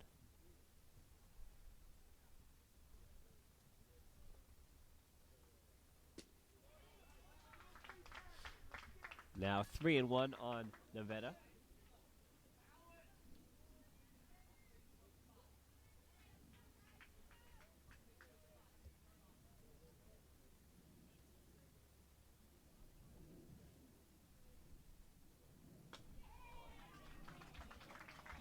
That's a 5-pitch at walk Now batting for the Lions, the second for baseman, Nevada. number 11, So he'll be at Michael first. Ron.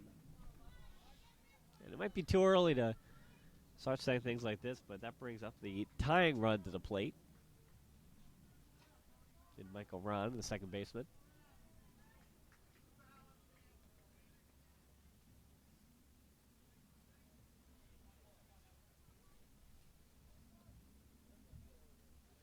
Anthony Alicki's now got 93 pitches on the afternoon. So this could be his last inning, potentially. Unless he's able to make quick work of Rand.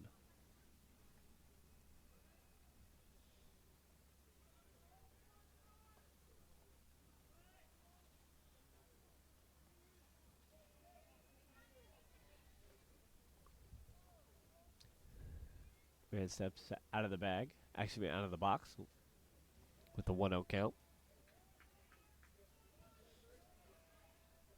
With Elijah Leardom on deck. The man on first. Pitch number 95 is a strike.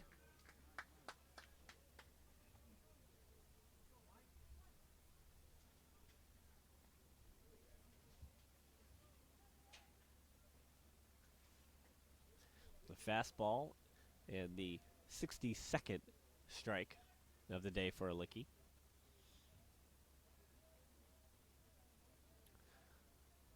The 1-1, Alicki deals. And that is hit to deep left field. And that is a 2-run home run as it goes over the wall at 3:25.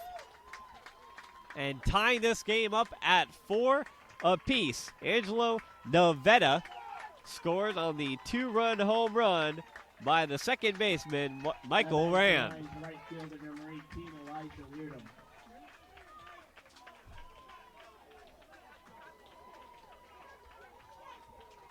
Ran his 5th home run of the season.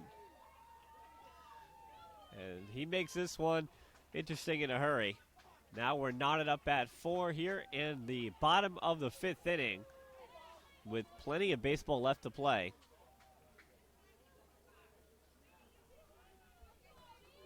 If you're a Licky, nearing pitch number 100,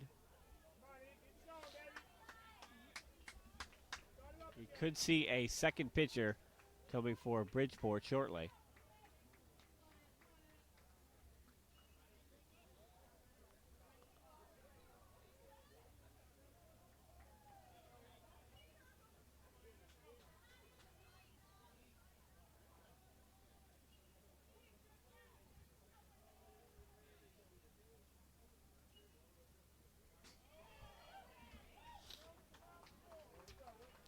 Alecki 2 balls.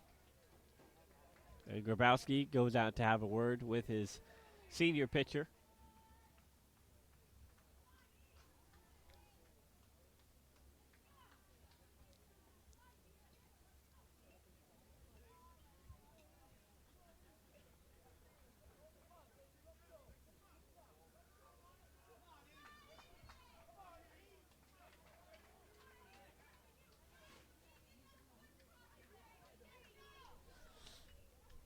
That home run by Rand, you could almost tell off the bat.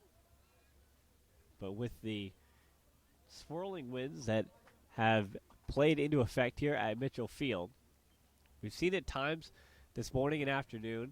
It pushes the ball down. But that ball just, again, seemed to hit a dead spot in the wind.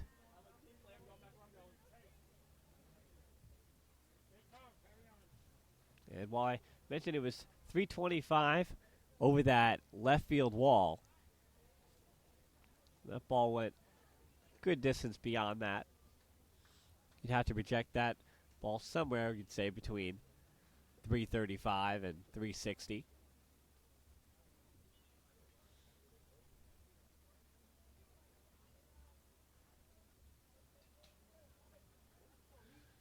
As it's hard to tell. But you'd have to think that one had a hard time clearing the wall in center. That stands at 390.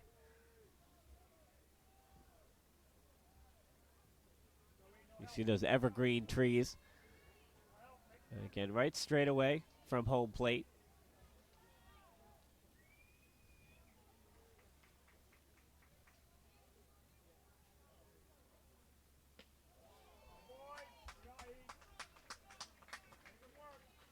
Leardom takes 3 straight balls.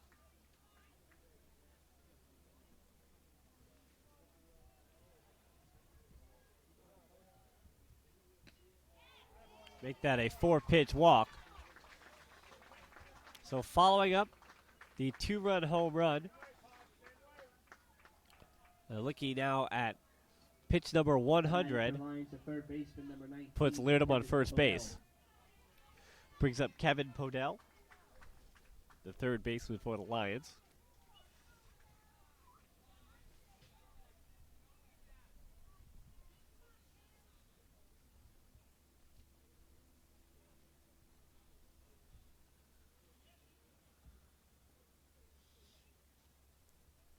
Get head coach Joe Tonelli. He's opting to leave in his starting pitcher in Anthony Alecki. Again, now at 100 pitches.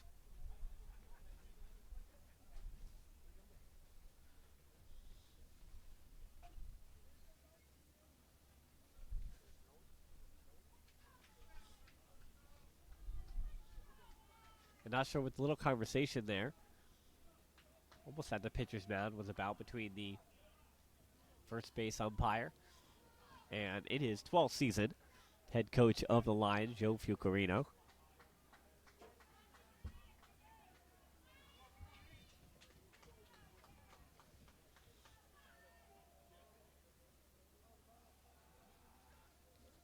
comes Podell. As Alicki able to get a strike. Seemed like the game plan again was to leave him in here through 5. So surely we'll see a new starting pitcher in the bottom of the 6th.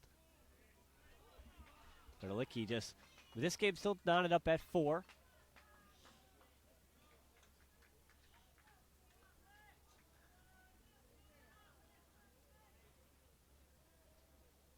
Senior from Milford, Connecticut, willing to put the trust into his bats.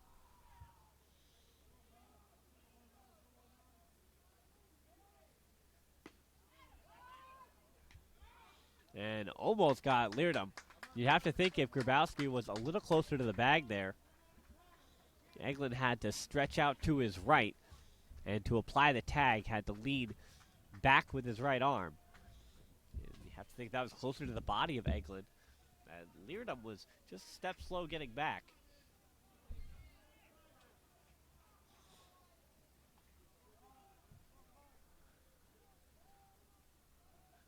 Alicki the 2-1. And he misses again. It's now 3-1. Alicki struggling for control. Now after that home run by Rand to tie up the game at 4. Of his last 8 pitches, 7 have been balls, just 1 strike. In the stretch, he deals.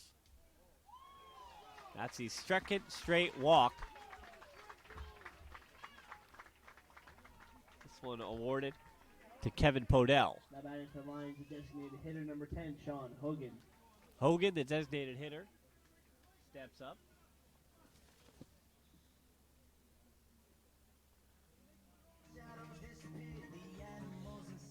And the freshman, also a catcher,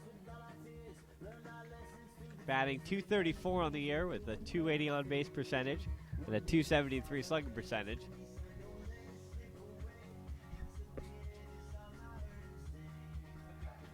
And so we will have a pitching change here in the bottom of the 5th inning.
New pitcher on for the Purple Knights, Dennis Berardi. Usually relief pitcher. He's 2-2 on the year, a 3.89 ERA in 37 innings pitched. That's fourth on the team in innings pitched. He also had 4 saves on the season. Coming in relief and pitching to Sean Hogan.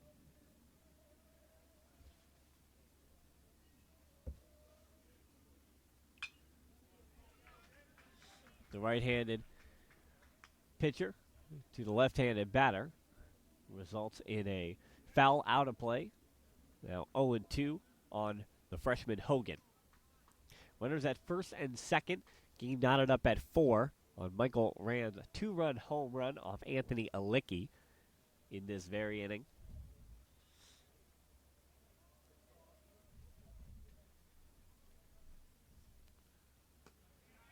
Seven hits for Molloy, 5 for Bridgeport.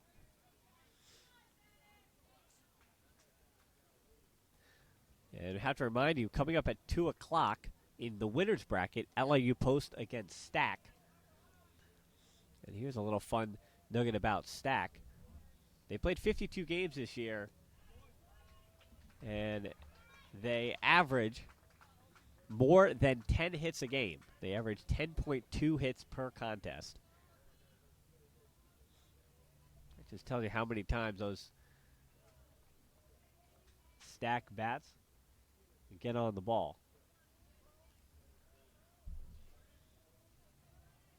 And both LIU Post and Stack feasted on pitching for the Lions and the Purple Knights yesterday. Hogan, the bouncing ball up the middle. And Leardom coming home. We've got a play at the plate. And Grabowski couldn't get it in his glove, so that means Leardom crosses home. And Hogan, the freshman, giving Malloy the lead. It's 5-4 here in the bottom of the 5th. Now batting for the Lions, the catcher number 7, Jack McCarty. Jack McCarty comes to the plate. Still 2 outs.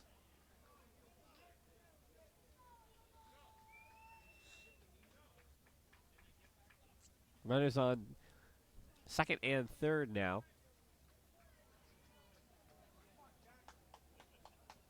To bring up McCarty.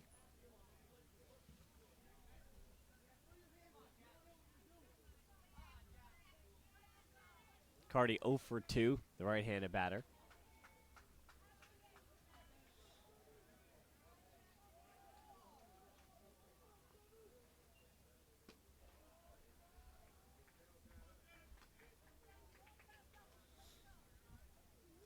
And LIU Post with their game coming up at 2 p.m., or at least scheduled for 2 p.m. They've already got an eye on this one. That's a strike on McCarty.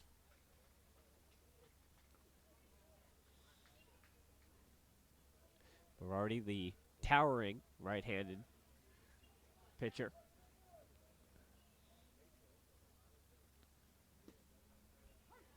The 1-1 pitch results in a strike, so now 1-2. Again, still with 2 outs.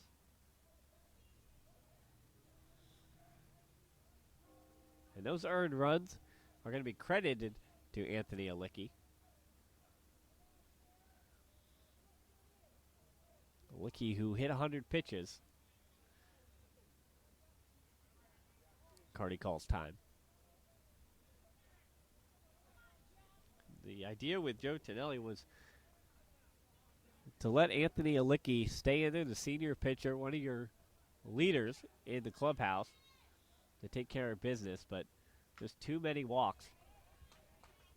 As, again, we have to remind you that 8 of his last 10 pitches wound up being balls. And just have to deal with control. Coach Tonelli thought it best to head to his bullpen. So to face Sean Hogan, Hogan hit one right up the middle. scoring Elijah Leardom. That's how we got to 5-4. And 4 runs coming from Molloy in this long bottom of the 5th. It's over to first. And they're going to say that he held on, did Eglund. So a little bit of help there for Bridgeport to end the bottom of the 5th inning, but still 4 runs scored on 3 hits, a 2-run homer by Michael Rand, and then a single up the middle by Sean Hogan scored Elijah Leardom, and that's how we got to the 5-4 scoreline here in this pivotal elimination game at the ECC Championships. Connecticut and the metropolitan New York area to Western New York. From Washington, D.C. to Long Island.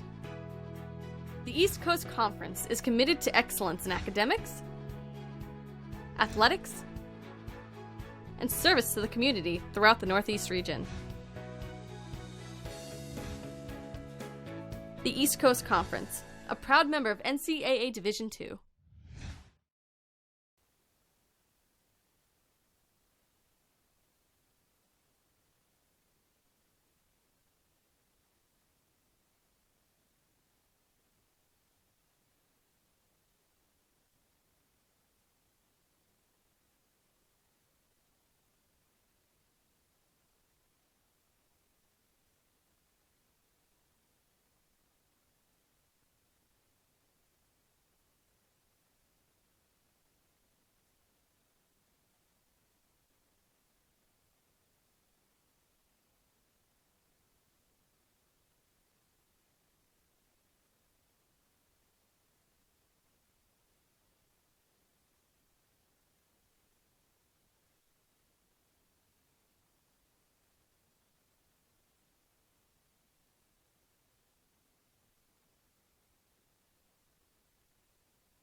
Top of the 6th inning. Again, want to thank you for joining us on this Friday afternoon. Plenty of baseball left to be played here at the East Coast Conference Championships here at Mitchell Field in Uniondale, New York on Long Island. Malloy the host, and Malloy got 4 runs in that bottom of the 5th inning to match the 1 scored in the top by the Purple Knights. So they're now up to bat again, looking for an answer.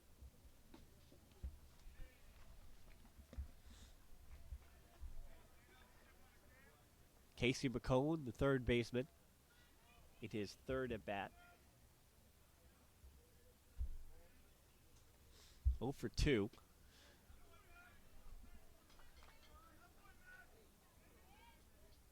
And Cantanella has stayed in. Cantanella, the 2-1. McCone, that one blooped out to shallow center. And Rand hitting his 5th home run in that last half inning, was able to get the catch.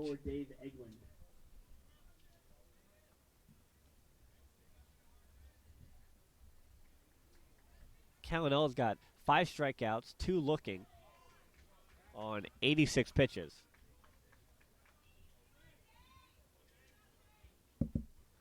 So we'll see how long the leash will be for Cantanella as Joe Fucarino, again in his 12th season, looks at his bullpen options.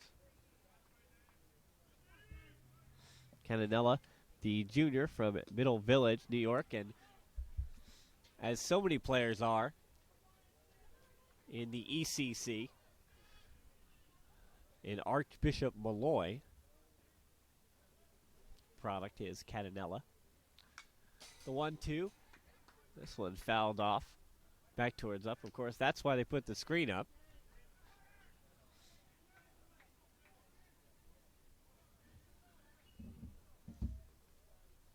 Here comes the 1-2. Fouled out of play down the first base line.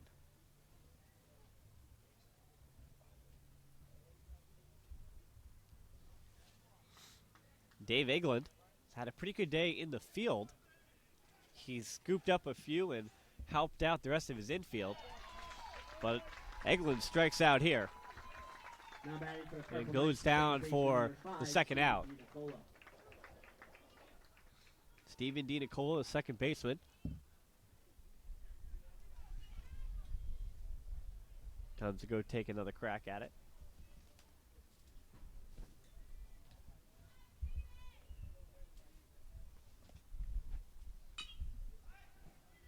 DiNicola, it'll bounce once. The throw over to first by Murphy is there in time. Quick 1-2-3 inning for Catanella, as he's got 88 pitches, and Malloy comes back up to bat in the bottom of the sixth here at the ECC Championships as Bridgeport trailing Molloy 5-4. I'm Drew Bogner, president of Molloy College, and I'm here to share with you some really exciting news.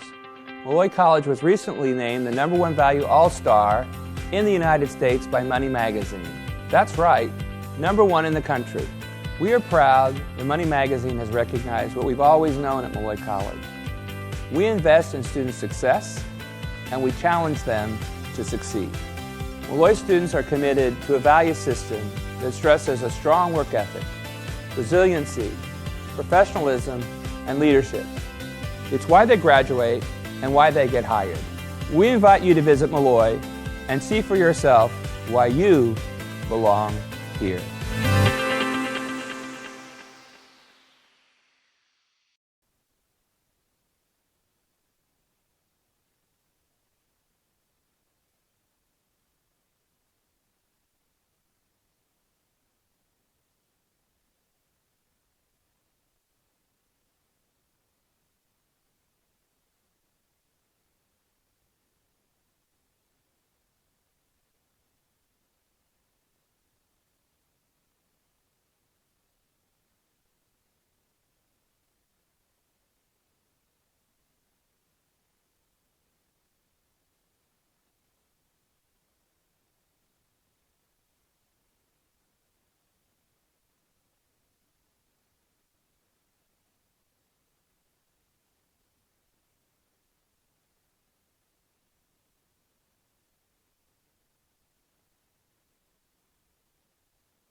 Anthony Galanudis leads off the bottom of the sixth inning. Malloy a 5-4 lead over Bridgeport in an elimination game for both these teams.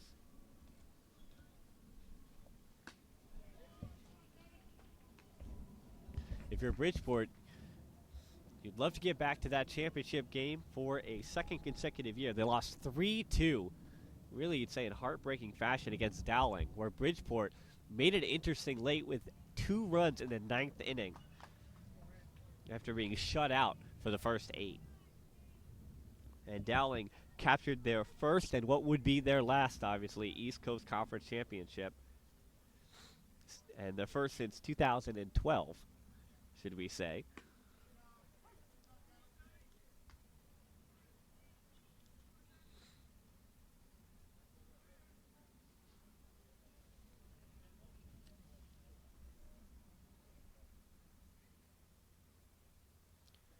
Berardi to Galanudis, and as he's done plenty today, Galanudis fouls this one down the third base line. In the top of that 9th inning last year in the championship game, Bridgeport's then third baseman, now they departed, Alnado Rodriguez, hit a home run, his 4th of the year, for their first run of the game. This one a long throw from third, and a pretty good throw as well by McCone as he gets out Galanudis. Eglin ever assured on the catch. Alec Janota and Brian Condor for the Purple Knights last year, also followed with back-to-back doubles. And that brought the score to what would ultimately be the final in 3-2. The reliever for it, Dowling, Cody McPartland, got a strikeout and a ground out. And then a diving play by Rob Costanzo of the Golden Lions was able to put the final out away.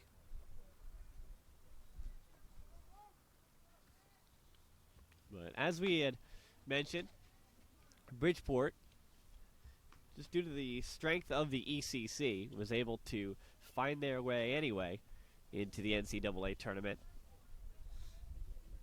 But with how good both Stack and LIU Post have been, both teams that have found themselves nationally ranked this year,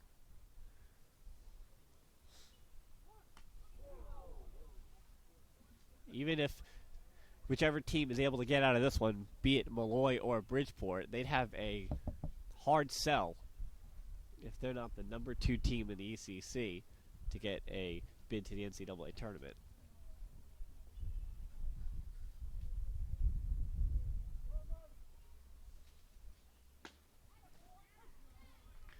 Murphy in his 4th at-bat of the day.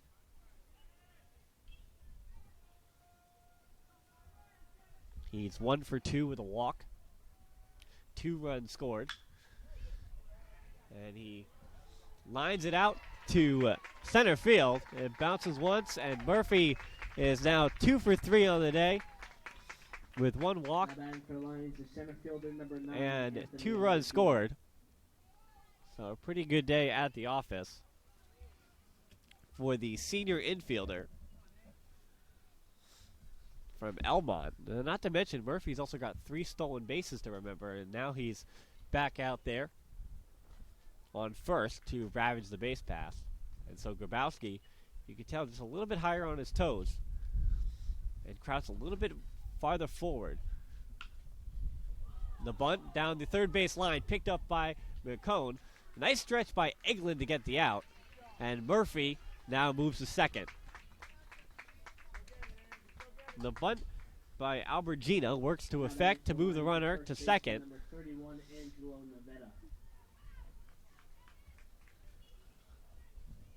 McCone was privy to it.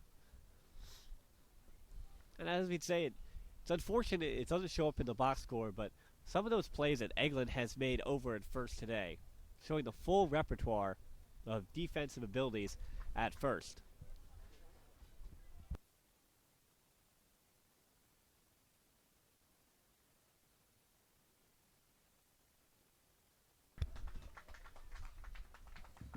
Angelo Nevada, the first baseman, takes ball 1 from the relief pitcher in Berardi.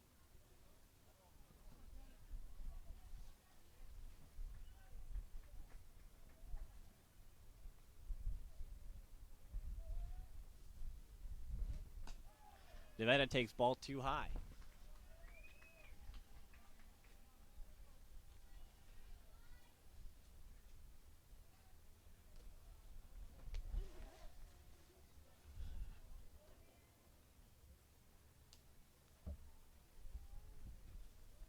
Nevada also 0 for 2 with a walk.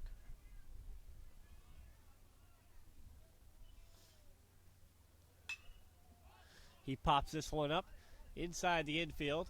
There is 2 outs, so McCone will take 3 steps back and makes the out. We'll head to the top of the 7th. 5-4, Lions still lead, and the Purple Knights, again, looking for that answer, trying to get back to another conference championship title game like they did last season. Again, thanks for joining us here on the ECC Championship Friday afternoon. Being a champion takes more than talent, more than the perfect pass, more than using your head. Being a champion takes the spirit to always push harder, the ability to overcome any hurdle, and the fire to be the best. Welcome to Division 2, where the pursuit is yours to create. And the question isn't, can you do it? It's, will you?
Back here, top 7.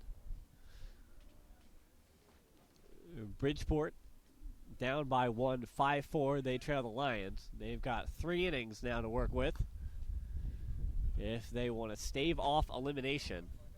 And a trip back up I-95 back to Connecticut. This one a ground ball to the shortstop. Murphy over to first for the out.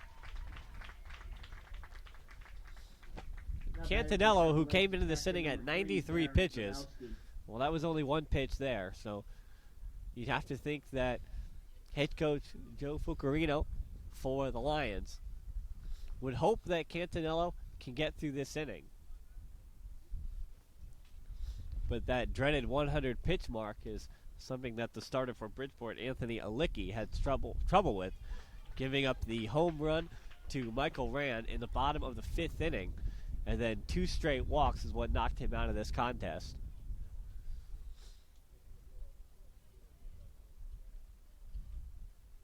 Here's Catanella.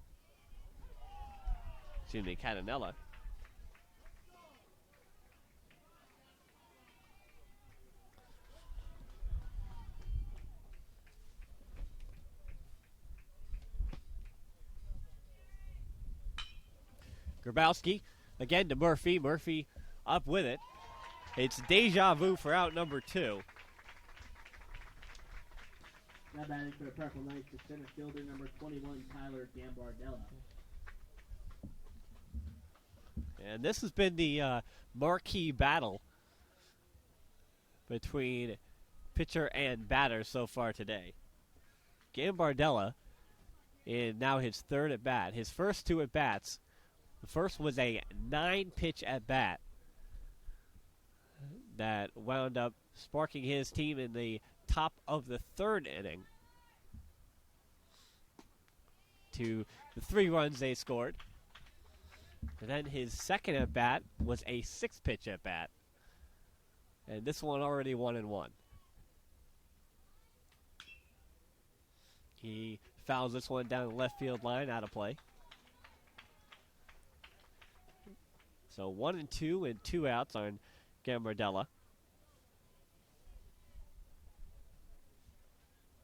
And while they're not having the best season this year, of course, you look at the Major League team, the Kansas City Royals, and that's a team with a lot of guys, Mike Moustakas being amongst them. And while he does have a few inches on Gambardella, that's the kind of guy that you'd want to model your approach at the plate against, a guy who just continues to stay alive. And this is what Gambardella is doing again. This one now 6 pitches. 3-2 now, the full count on Gambardella. And in the modern game today, where the health of pitchers really does have a big star in a circle, however you want to denote it, as Gambardella works a 6-pitch walk. So he's at first, and that brings up Cam Overball, the left fielder, at the top of the order. He's got some RBIs today. But again, with Gambardella on first base, in the modern game, guys that can work a pitch count, get a pitcher's pitch count up and rattle him, that gives guys like Overball and, again, Dylan Steigerwald, the man in the on-deck circle, it gives guys like that to get a pitcher who's just had to deal with quite the battle to a 9-hitter. Now you bring up the top of your order, and they can come up swinging. Overball takes 2 balls. I think that, again, is a little bit of the story where Catanella, now at 100 pitches, starts the inning with 2 quick outs. And then the number 21 for Bridgeport, seemingly his kryptonite today, as he tries to get Gambardella over at first, but a little bit too short. Settles back in for the 2-0 pitch to Overball. That one is seemingly out of play. but down the left field line, couldn't really get a good look out of it. But we know exactly what happened there to end the inning. Kevin Podell, the third baseman, reined into foul territory, made the catch. And so now we will head to the bottom of the seventh. 5-4 lead for the Lions in this elimination game over the Bridgeport Purple Knights, as the Purple Knights again try to stave off elimination here in the ECC Championships.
The relief pitcher, Barty, stays out for the bottom of the seventh. The home run hitter, a two-run shot in the bottom of the fifth, that tied the game up at 4. The right-handed hitter, and Michael Rand is the batter with a 1-0 count.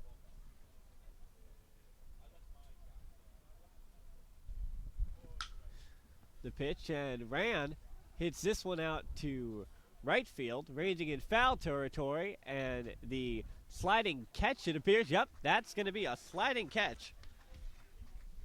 Nice bit of defensive work there by Torres for the first out. Now batting for Lions, the right fielder, number 18, Elijah Leardom. Another important note here, not only has it gotten a little windier at Mitchell Field, while we've gone later on in the day, and again, still, it's just about 1:20 in the afternoon. Things have gotten colder here, and the temperatures probably dropped a good 15-20 degrees since this one started at 11 a.m. So that does take a little bit of luster out of the ball, as McCone again up with it for out number 2. Now batting for Lions, the third baseman, number 19, Kevin Podell. So that brings up Kevin Podell.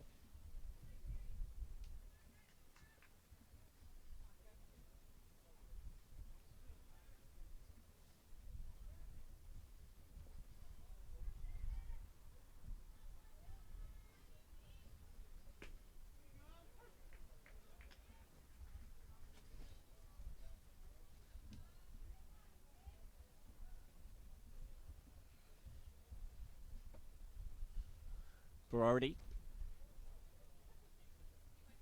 Now 1-1 on Fidel.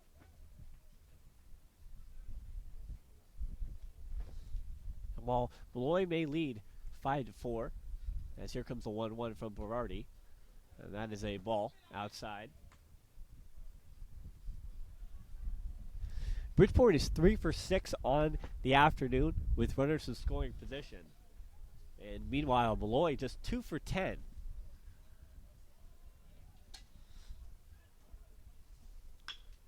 This one hit right to the shortstop. Steigerwald up with it and over to first for the out.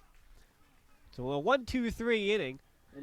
Berardi, the relief pitcher, makes quick work of the Lions in the bottom of the 7th. So we'll head to the top of the 8th. And Bridgeport They've got 2 half innings to make this one interesting.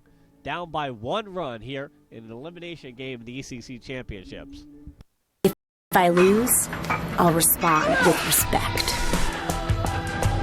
If I win, I'll back it up with humility. If I fail, I'll rise up with honor. It's tough for us to put it all on the line. Don't undo my hard work with poor sportsmanship. Respect. It's the name of the game.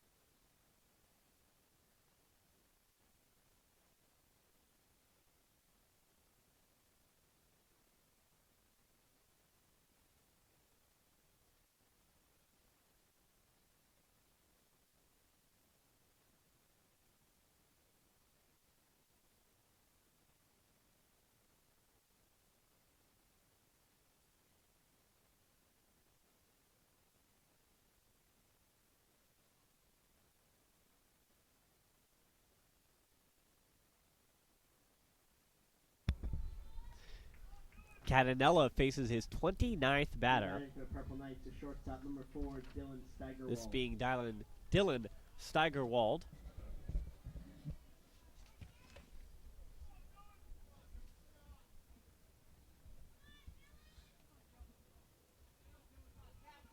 The right-handed batter, 2 for 3 with a walk in this one.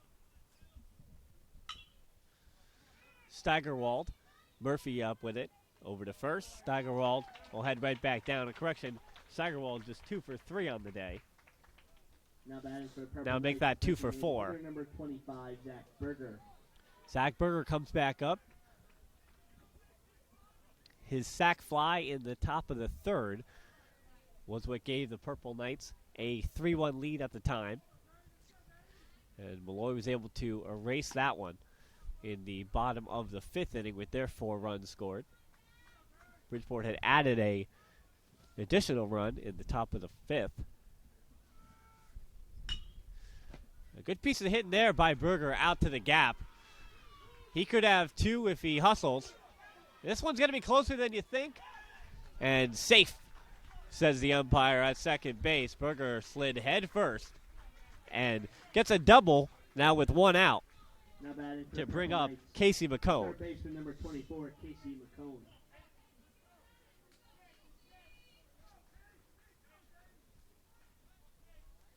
So tying run at second.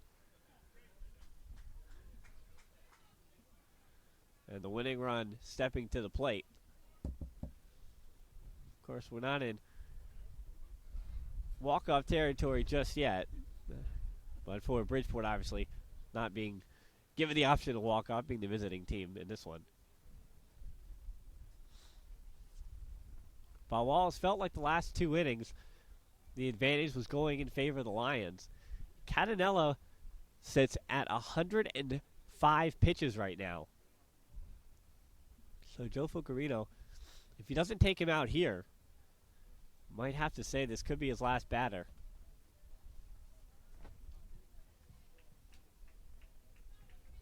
McCone, 0 for 3 so far today.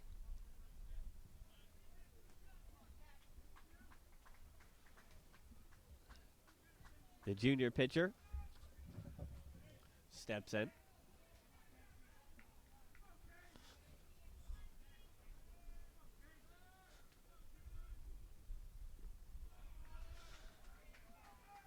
McCarty having to do his due diligence, keep that ball from going to the backstop, allowing Berger over to third. Again, there's still only 1 out.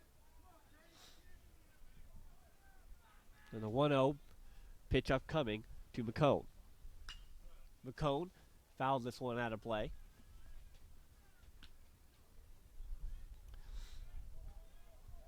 And that was a rocket of a foul. Looks like he was aiming for the Charles Lindbergh Boulevard. That creates a circle, basically, of traffic around Mitchell Field.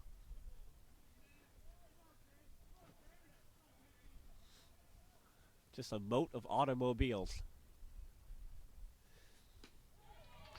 to enjoy as strike number 2 on the batter. So 1-2 count on McCone. Catanella got McCone off balance. He went 2 off-speed pitches and brought the heat on that last one. He misses with the curveball, now 2-2.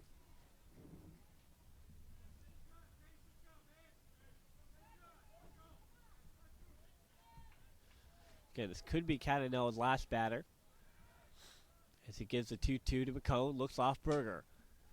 This one looks like it'll stay. Yep, in play. And then McCarty gets the out at first base. So 2 outs, but Berger is now on third base. Now batting for the Purple Knights, the first baseman, number 26, Dave Eglin. Eglin struck out in his last at-bat. The left-handed hitter steps back in with 2 outs and a man on third. Eglin, 327 hitter on the year. That is third best on the Purple Knights. 387 on base percentage and a 433 slugging percentage. Good for 4th on the team with players with at least 20 at bats. Eglin up the middle. Murphy looking to go to first. Makes the play at first. So while Berger went across home plate, it didn't matter because the 3 outs bring Lions back up in the bottom of the 8th inning. And that gives Bridgeport just 3 more outs to save alive their season in the top of the 9th inning. But upcoming, the Lions once more here in the bottom of the 8th. You're listening to the ECC, and you're watching, should we say, the ECC Championships. I'm Drew Bogner, president of Molloy College, and I'm here to share with you some really exciting news. Molloy College was recently named the #1 value all-star in the United States by Money Magazine. That's right, #1 in the country. We are proud that Money Magazine has recognized what we've always known at Molloy College. We invest in student success, and we challenge them to succeed. Molloy students are committed to a value system that stresses a strong work ethic, resiliency, professionalism, and leadership. It's why they graduate and why they get hired. We invite you to visit Malloy and see for yourself why you belong here.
Sean Hogan singled in the 5th run of the game to give the Lions the 5-4 lead. That was in the bottom of the 5th inning. We haven't had a run since. Berardi still on in relief for the Purple Knights. To the second baseman, he bobbled it, but gets it over to first cleanly for the out.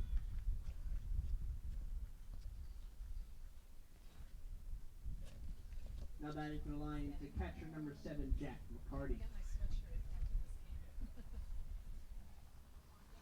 So DiNicola was able to make the play. You see he's kind of shaking out his right hand. The ball took a pretty nasty hop. Hasn't rained in a few days, so that infield, you've seen the ball bounce pretty high as the ground is hard.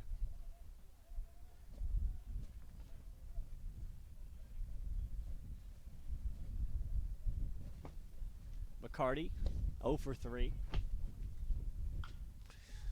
He tries to bunt down the right field line. McCone, barehanded throw. And this will award McCarty second base as McCone overthrew Eglin at first base.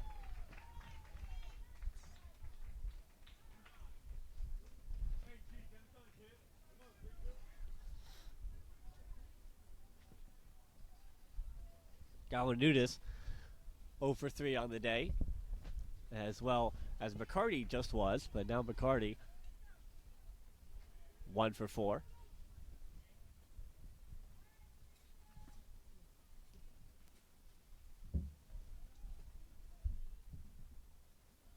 Nevada and Galanudis, the only two Molloy hitters yet to record a hit this afternoon. Galanudis bunts, and Berardi didn't have time to get it over to third. So Galanudis, while he doesn't have a hit yet in this game still, he did his job and moved McCarty over to third. With just a 1-run lead in the bottom of the 8th inning, one insurance run could be all that Malloy needs to be playing again at 5 p.m. today. As the winner of this one will meet the loser of our game upcoming between Stack and LIU Post in the winner's bracket, as Murphy fouls this one out of play down the first base side.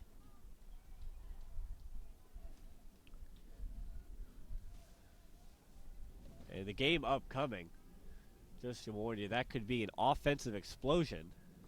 And while this one did see 16 hits so far and 9 total runs, again, I have to remind you, LIU Post, that's a team that that records close to 7 to 8 hits on average per game, and Stack, meanwhile, is averaging double digits on hits.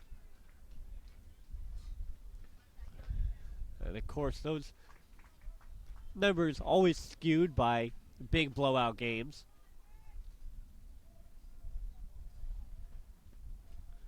But unlike other sports, particularly with college baseball rosters and how they're constructed, there's no give me hits. As Murphy again behind it fouls this one down the first base side. So 2-2 with 2 outs on the senior shortstop.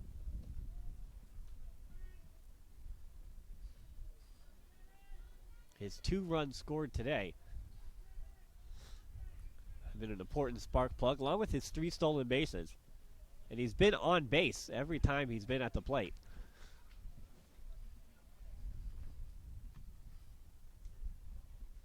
Correction there, except with his second at bat. He's 2 for 3 to go along with a walk.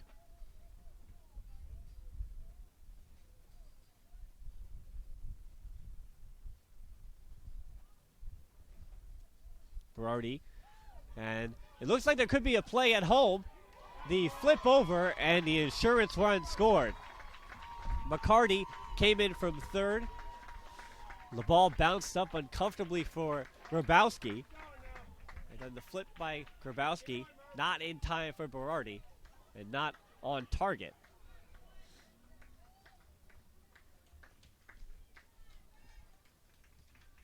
It's 6-4 now. So the Purple Knights will have a little bit of work to do upcoming in the top of the 9th inning. But Berardi, the relief pitcher, knows he's got to get out of this bottom of the 8th first.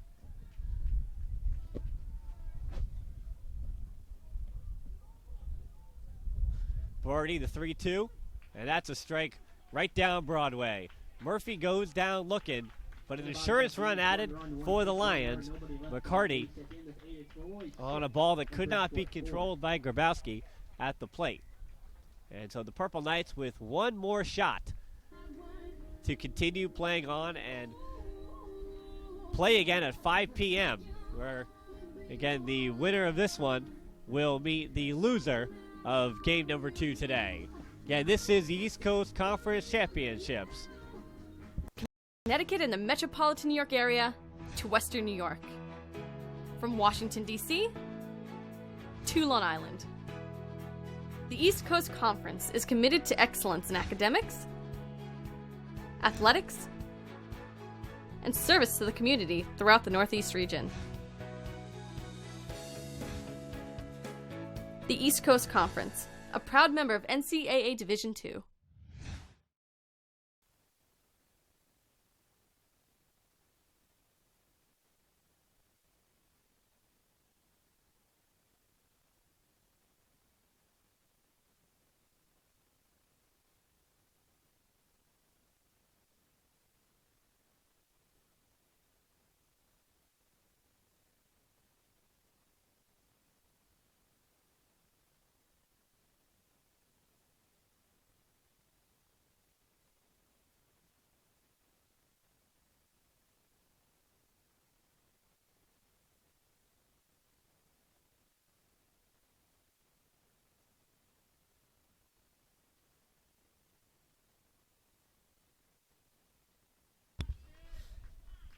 Stephen DiNicola leads off for the Purple Knights here in the top of the ninth inning.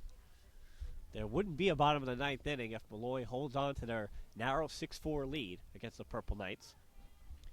Jake Saltzman has headed out to play left field, number 34. But the bigger story is the man still on the mound, looking to try to pitch a complete game.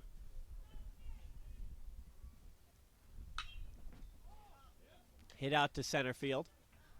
Underneath it, with plenty of time, is Albergina. And now the Lions just 2 outs away.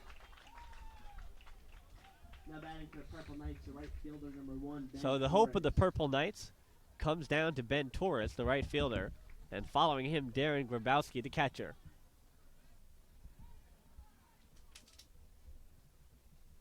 Torres, the left-handed hitter, 0 for 3 on the day.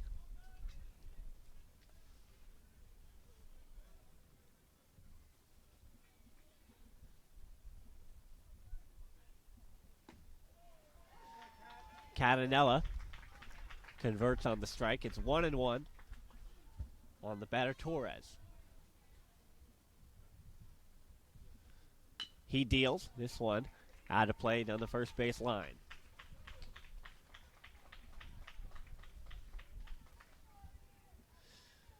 Catanella, 119 pitches right now. That is lined right to the second baseman, Ran. Now batting for the Purple Knights, the catcher, number 3, Darren Grabowski. So it all comes down to the catcher, the number 3, Darren Grabowski, for the Purple Knights, as they try to spark the same kind of magic that they almost were able to have last season against the Dowling Golden Lions. Again, they scored 2 in the bottom of the ninth inning in that game.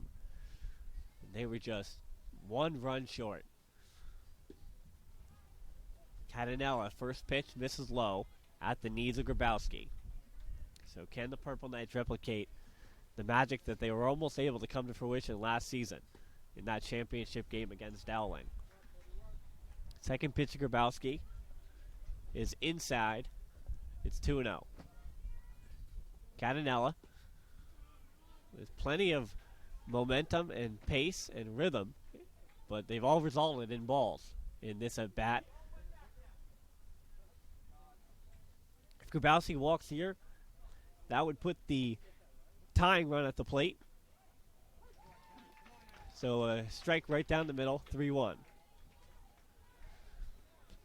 So the tying run is in the circle. That's another strike. Now we've got a full count on Grabowski. And Gambardella, as we had talked about before, the kryptonite for Catanella on the index circle, and Cam Overball could be the winning run. But the full count here on Grabowski. Grabowski, this one popped up underneath it, and Nevada closes his glove on it and ends the hopes and dreams, this season at least, for the Bridgeport Purple Knights. They're eliminated by the Malloy Lions, 6-4 here at Mitchell Field. So the Lions will live to play again coming up this evening about 5 p.m. to play the winner the loser of our game upcoming. 16 total hits in this one. 6-4, the Lions wind up being the victors. And in a minute, we'll have a interview with a Lions player upcoming here on the East Coast Championships.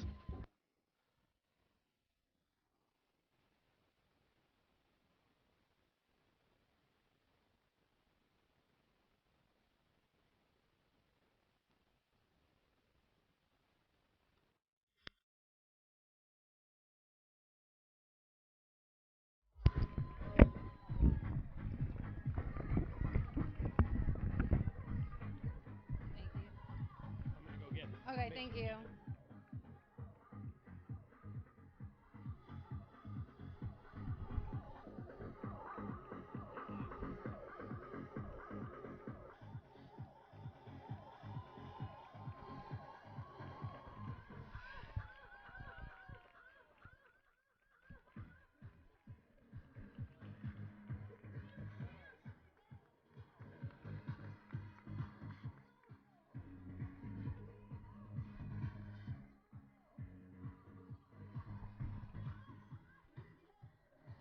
Molloy College stays undefeated in the East Coast Conference ECC Championship after defeating Bridgeport University 6-4 in today's matchup. This is Michael Ron.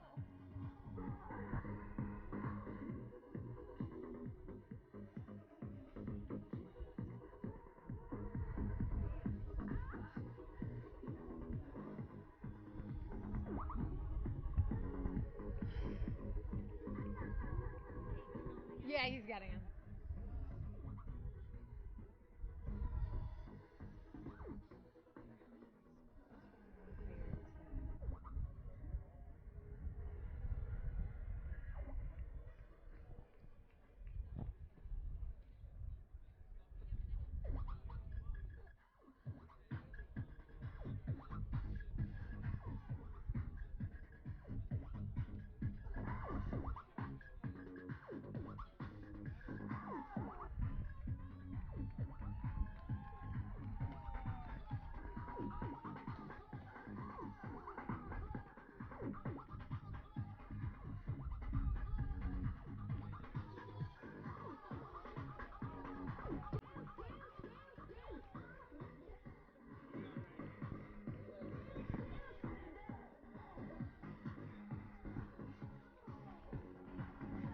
Yeah. Hi, so I'm just going to ask you a few questions, but I'm just going to introduce how you guys won. Okay. All right.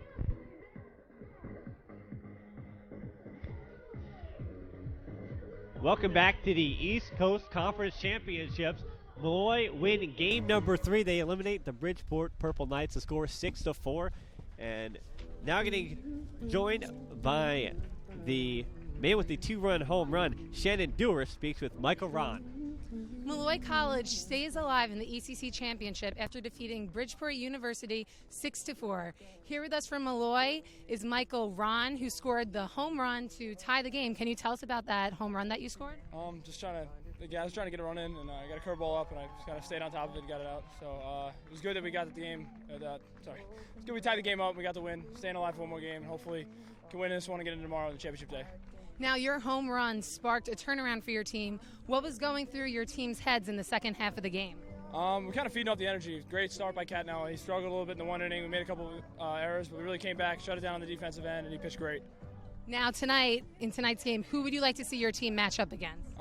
It doesn't really matter. One way or another, we're going to have to play both teams at some point. So hopefully, whoever it is, we get a win. We get to go into tomorrow and get 2 more. All right, thank you so much, and congratulations. Thanks, Shannon. Again, that was Michael Ron, who scored that 2-run home run there in a pivotal bottom of the 5th inning when the Lions scored 4 runs. And the last one of which wound up being the winning run. And they added an insurance run in the bottom of the 8th inning. Again, 6-4. And don't go too far, as we'll be back here shortly for the East Coast Conference Championships, continuing with Game 4. And that'll be one, again, if offensive, power-hitting baseball is your thing. St. Thomas Aquinas College matching up with LIU Post, the 1 versus the 2 in the winner's bracket, and the loser of that one will go on to face East Molloy Lions at 5 p.m. is the scheduled start for game number 5 coming up again later today, most likely under the lights here at the East Coast Conference Championship. For those who are just tuning into this one, thanks for joining me, Dan Hilton. But again, for those sticking with us all day, we'll see you in just a few short moments.